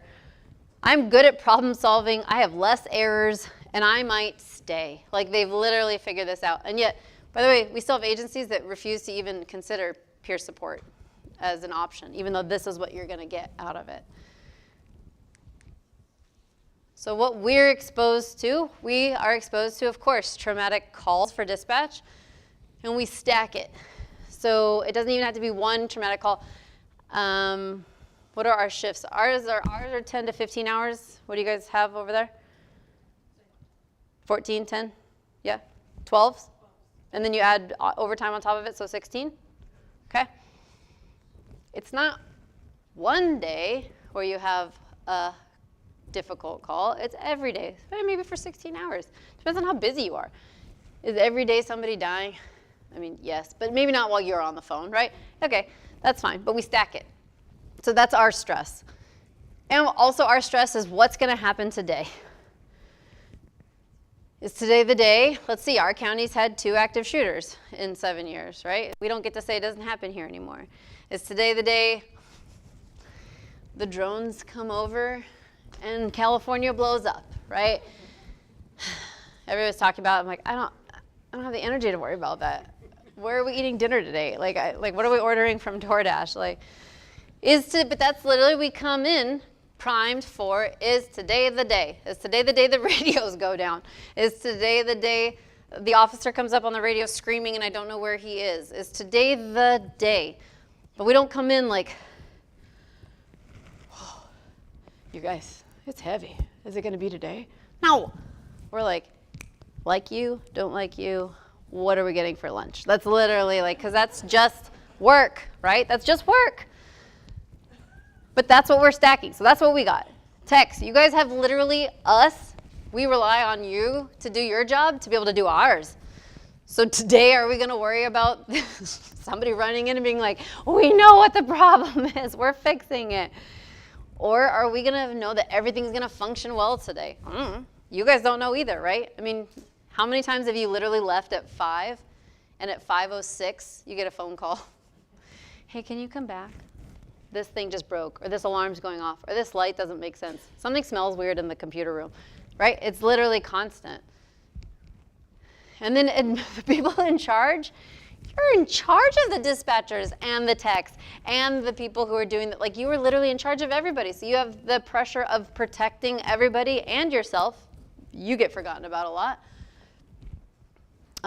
Do we have anybody who does call review in here? Like the QA stuff or whatever? Yeah.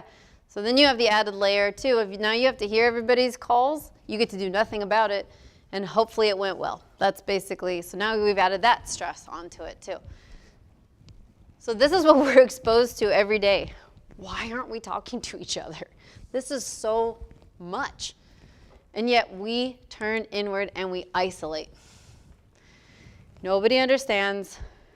Or for dispatch, and this might be a general personality thing too, what do we think about our problems when we're trying to, if somebody says, hey, you can talk to me about it, what do we not want to do for them? Yeah, we don't want to add to it. Because what do I do for my job? I solve problems. I don't need help, I help, right? And I'm sure there's just personalities in here that's not even job specific that feels that way. Isolation exponentially increases burnout. Because you have no safe space to let it out. You're holding it in, you're containing it, or you're compartmentalizing it generally. So we increase burnout. Not talking to people increases the darkness, essentially. So this is cynicism. We're all generally pretty cynical as it is, based on the jobs that we do. But then it gets dark instead of like, oh my God, people are crazy, and you hang up the phone. Well, first, hopefully we hung up the phone, and then we said that. But, you know, sometimes the timing's off. But it changes from people are crazy, and I don't know why I do this job sometimes, to the world is dark, the world is bad. I am bad, people are bad. Like, it's very different. If you're that feeling like that, you're not staying.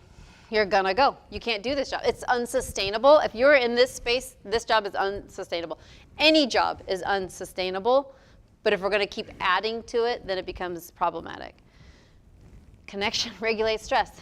Without going into fight or flight, specifically, it tells your brain you're unsafe, you're facing a threat. Your brain needs something to close the loop to feel safe again. Connection closes that loop, actually. So you connecting with another human being, your brain says, oh, we would not be having a conversation if I was unsafe. Cool, I feel safe. And then we close that fight or flight loop. And we actually can help regulate. It sounds dumb. What's the last thing you want to do when you're experiencing something difficult? Come on, be honest. Cry for sure. Oh, Lord, how we shove that down. What does crying mean, by the way? Weakness, yeah. It's really just energy coming out, right, by the way? And then we don't want to have a conversation. Yep. Because we might cry. And now we've exposed ourselves as, I can't handle this. I can't handle life. I can't handle a job. I can't handle anything. The connection and that release, by the way, also crying, that release regulates. You're actually taking all this energy that's built up and pushing it out. So it regulates us. So peer support is, it is present. Again, your peer supporter should not be invisible until the kid call. They shouldn't pop in, be like, oh, hey, I heard a kid died while you were on the phone. How's that going? And you're like, who are you? Like, I haven't even seen you. Are you a night shifter? Like, what's happening? I don't even know. We are present. It's the day-to-day. Do you know what your people do on their time off? Do you know if they have a side hustle? What's their favorite vacation spot? Like, do you know your people? So you're present, respectful. I mean, obviously, I'm hoping that's a given. I don't know. Get into a control room sometimes. We'll see. But and then consistent. Your peer presence being consistent. Like I said, it took us 2.5 years, but we got them. We got those dinosaurs, right? Like because of consistency. For them, they've been treated so intermittently where management pops in, pops out. Hey, happy Dispatcher Appreciation Week. You guys are amazing. I'll see you next year. Like that's kind of how they were used to being seen, right? Maybe at Christmas. Merry Christmas, dispatchers. See you in April for Dispatcher Week. Peer support's consistent. Doesn't have to be formal. Does not have to be formal. It's just consistent. Are you showing up for your peers? And then being human. So please encourage re-regulating. Encourage crying, being human.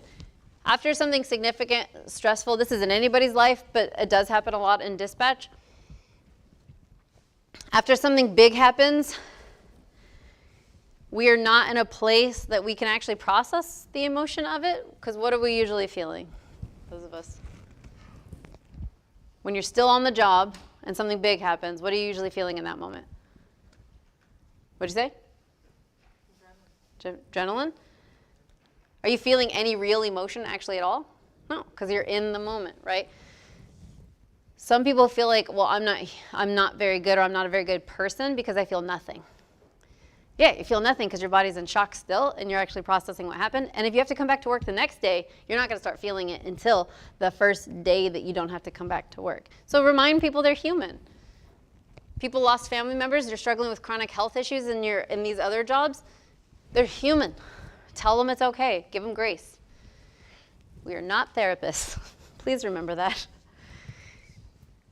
We love helping and we love fixing. That's our jobs. But good Lord, we are here to listen, support, and refer. That is the official peer support team, if that's what you're going to do. As a peer, though, we can listen, but we are not going to fix people. I'm sorry, you've been struggling with alcoholism for 25 years. Today's the day. Let's fix it. Nope. By the way, oh, you've got some trauma in your childhood and you're bringing it into work today. Let's break that down, shall we? With my non-clinician license, let's unpack it and then send you back into work. No? Okay. So we're not therapists and we're not fixing people. Obviously not gossip. You'd think it's obvious, and yet peer support constantly has a problem with it. I mean, you have people who join the union so that they can go in and listen to what people are getting in trouble for and coming out and be like, guys, this is crazy. She did do what we thought she did, or whatever. But peer support, sometimes that's what they use that for too, is to get information. So you got to be very, very careful. People you trust. And not force vulnerability. That sounds hard. Let's go talk about it. I want you to cry. Like, you will be vulnerable with me. Nope, that's weird. Don't do that. Or if you're a supervisor, you're like, I care a lot about it. Hey, that call sounded really hard. Go to the office and talk to a peer supporter across the room, across the whole control room. Cool, everybody now gets to be a part of that. So we're not forcing peer support. It is intentional yet casual, if that makes sense. So small action matters. So these are like the little things here, my micro interventions. Small things matter. You don't have to make a production of it. I'm peer supporting you now. Let's go do this. No, let's just check in. Acknowledge your effort. Hey, that was crazy today when the radios did A, B, and C, when our software didn't work, when we had to do this, when you had to get called in after work, when we had to go through this rough radio traffic. That's it. Acknowledge it. That was crazy. Did a really good job. Oh, thanks. Like that actually goes a really long way. If you're a supervisor in any of these jobs, what's our first instinct when you call us into your office? What'd you say? Yeah, oh crap, because we're probably going to get in trouble, right? Let's shift that. What happens when your supervisor calls you in the office and starts to try and chit-chat with you? What do you tell them? Why am I here? Yeah, why gets the point. Why am I here? Let's shift it. So can we actually call somebody in and say, you did a really good job. That's all I wanted to tell you. Nice. Or even better, do it on the floor or in front of other people so they can hear the validation. Help somebody decompress. On my website, I do have a ton of resources for how to regulate, different ways of regulating your nervous system. So those are different ways to decompress. We just didn't have time to get into them today. And then create space. for somebody to really tell you how they're feeling. All of these things we've talked about, you're building up that trust, and finally somebody opens up to you, let them. And don't sit there. Remember your faces, dispatchers, okay? Nobody sees them, but if you're in front of somebody, they do see your face. So just remember your faces, not like, oh, God, oh, yeah, oh, yeah, oh, good. No. Watch out for that video to 911.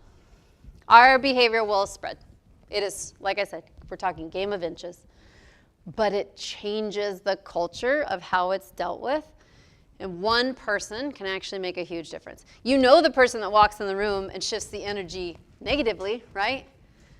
They come in and you're like, you just wish they were on vacation all the time. You're like, I will work more overtime if they stay away on vacation. That's fine. Be the opposite of that. Be the opposite of that person. You can shift it a little bit at a time. Now, those of us who tend to be type A's, lower those expectations. You're going to be like, I'm changing culture. Let's do this. In 6 months, it's going to go from 0 to 10. No, you're going to fail. Don't do that. Tiny, micro shifts, and then start, like I said, even changing language. Ask people, how are you experiencing this day, that call, your family situation? How are you experiencing that in your body? Change the language. And don't get weird about it. Don't be like, how's your body? Nope, that's the wrong question. How are you experiencing that, whatever, in your body? That's different, okay? We're going to make a ripple outward. So, this is a thought I want you guys to take with my last couple minutes. Take a strip. I'm going to leave that. Take a strip. Just take one, pass it back if you need to. So think about what do your peers experience after interacting with you? Do they walk away saying, well, that was terrible? Do they walk away feeling validated? Do they feel heard?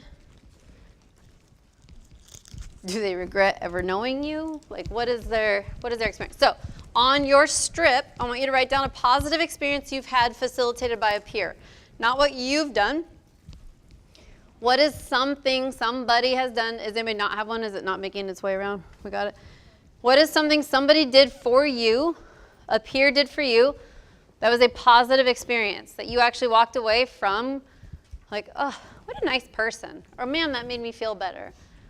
Or that shifted my day significantly. If you can't think of one, time to change jobs perhaps. But what is a positive experience? And then when you have it, hold it up and I will come grab it from you. Thank you.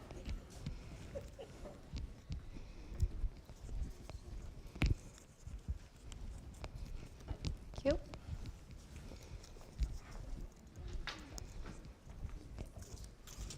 We got. Hold them up when you've written your positive interaction with a peer.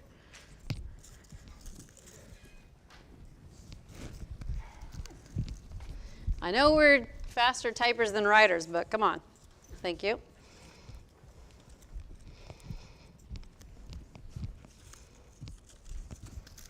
Good.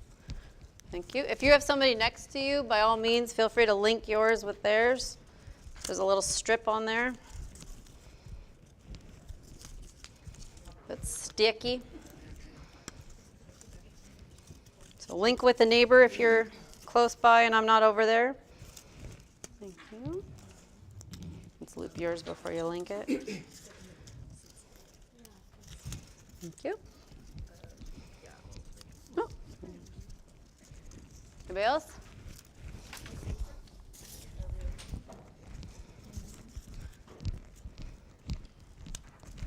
Thank you.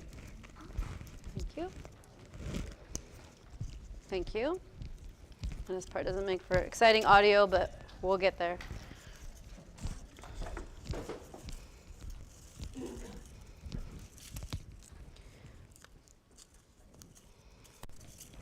Anybody else? Okay, can you link your, link your guys' together, and then I will come and grab them.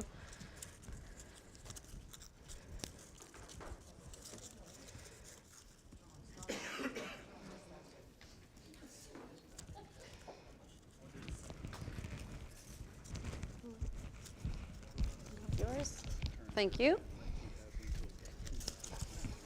Okay. I know some of us grew up making these counting down to Christmas or something. Or counting down to how many days until your restrictions were lifted. For any of you who got in trouble a lot. Thank you. No, you're good.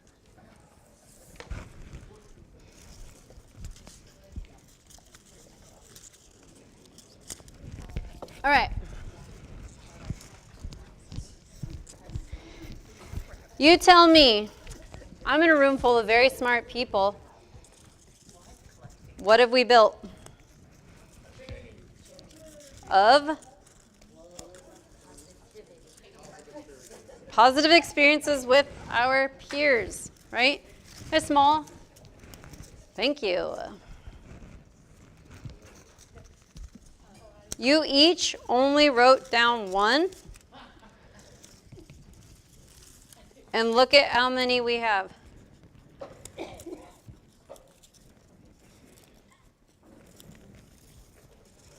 And I'm reading them as I put them on. I love these. These are great. These are fantastic. Thank you. So imagine if you started this one, and then because you started it, your trainee did it, saw the impact it had, or your coworker saw the impact it had, and then started making new ones. You actually end up creating an entire, thank you, culture shift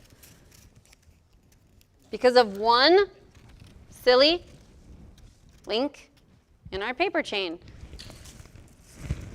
This is an entire chain of positive experiences with a peer. This is just one. You guys can do more than one, right? Some days it's tough to get the one in. I understand. But you can do it. And I want you to have an actual visual of what it would actually mean if you were able to create a ripple effect by just doing one silly, small thing. Somebody wrote on here, somebody brought me a treat. Fantastic. That's simple, right? Every Saturday night, we get cookies. That's a routine. It's tradition. And everyone looks forward to it. It is dumb, but it makes everybody happy in that evening, right? We do silly bulletin board things sometimes. Dumb, but it makes people happy and it makes them feel seen. So just a visual of your positive peer interactions here. Understand it makes a difference when you put them all together and you link them. You do not have to be on an official peer support team to be a safe peer. You don't have to be a first responder to have a peer support team. This is your culture. It doesn't have to be a formal title. Okay? That is it. That is my time. Peer support resource page, same thing as on the drive. And then those of you who are dispatch, I have a bunch of post-certified Cal OES ATA reimbursable classes. So let me know if you would like anything. But otherwise, any questions on any of that? You guys want those paper chains on Amazon if you want to make them at work? You're like, guys, come on, let's make a paper chain. I don't know. Again, people participate in some old school stuff and they get really into it. So bring them a Twinkie and they'll do whatever you want. But thank you for your time. I appreciate it. And feel free to grab whatever.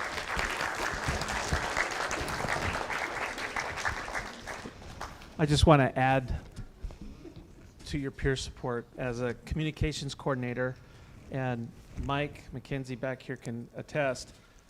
Whenever I go to a fire camp to see the communication unit leader, I take a big bucket of red vines. Okay, yeah. To visit Perfect. the comm unit leader. So it's simple thing, small thing, it's micro things. Yep. Right, exactly. Oh. So Well, thank you very much. Any questions, any comments for Shannon?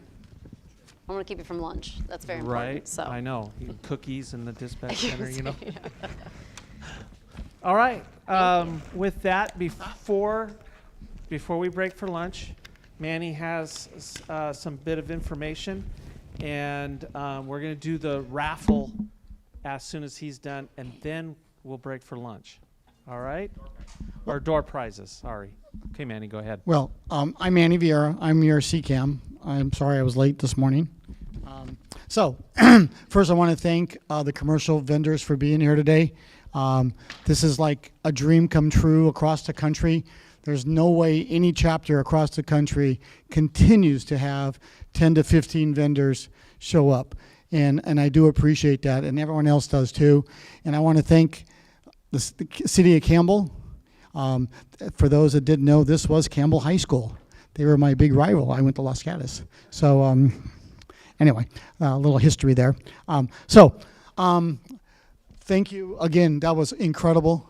We need to have you more often, and I know you signed up for papers for our conference, so thank you for doing that. Our banquet is coming up in May 7th. We're still accepting applications for that. So I'm sure there's got to be somebody in the San Jose that deserves awards. Come on.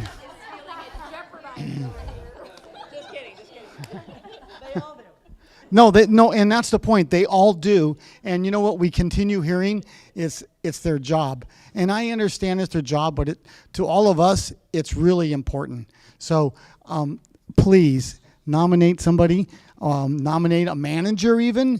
And on the technical side, and I know San Francisco is working on this, we need techs to get awards. So please. So that's May 7th. You're all invited. It's in Lodi. It's a winery. We'll have some fun. There'll be music and kind of stuff like that. Okay, we're having a party on May 7th.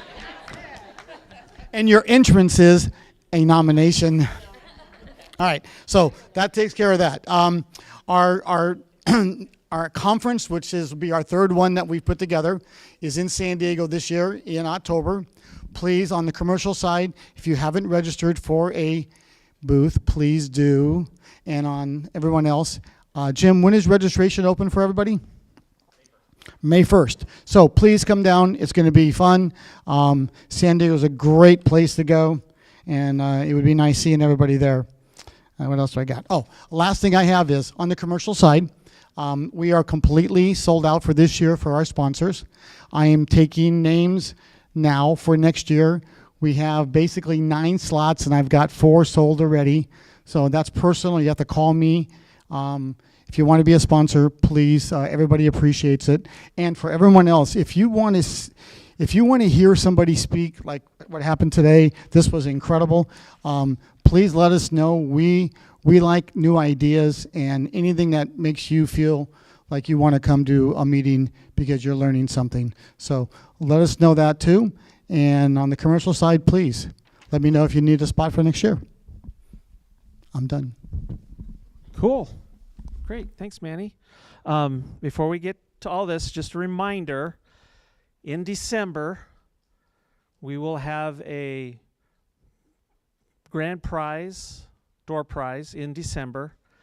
But in order to qualify for that, you got to come to the meetings.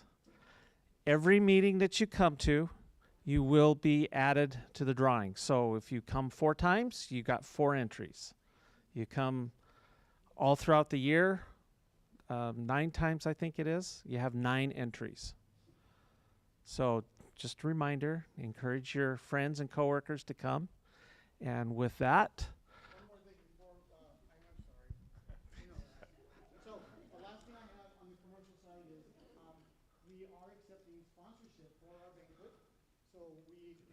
sponsors as of today, and we are looking for more sponsors. So on the commercial side, if you'd like to be a sponsor and be part of the award ceremony where the award may be in your name that you're giving out to an individual, please let Dave know. We'd be more than happy to take care of you on that.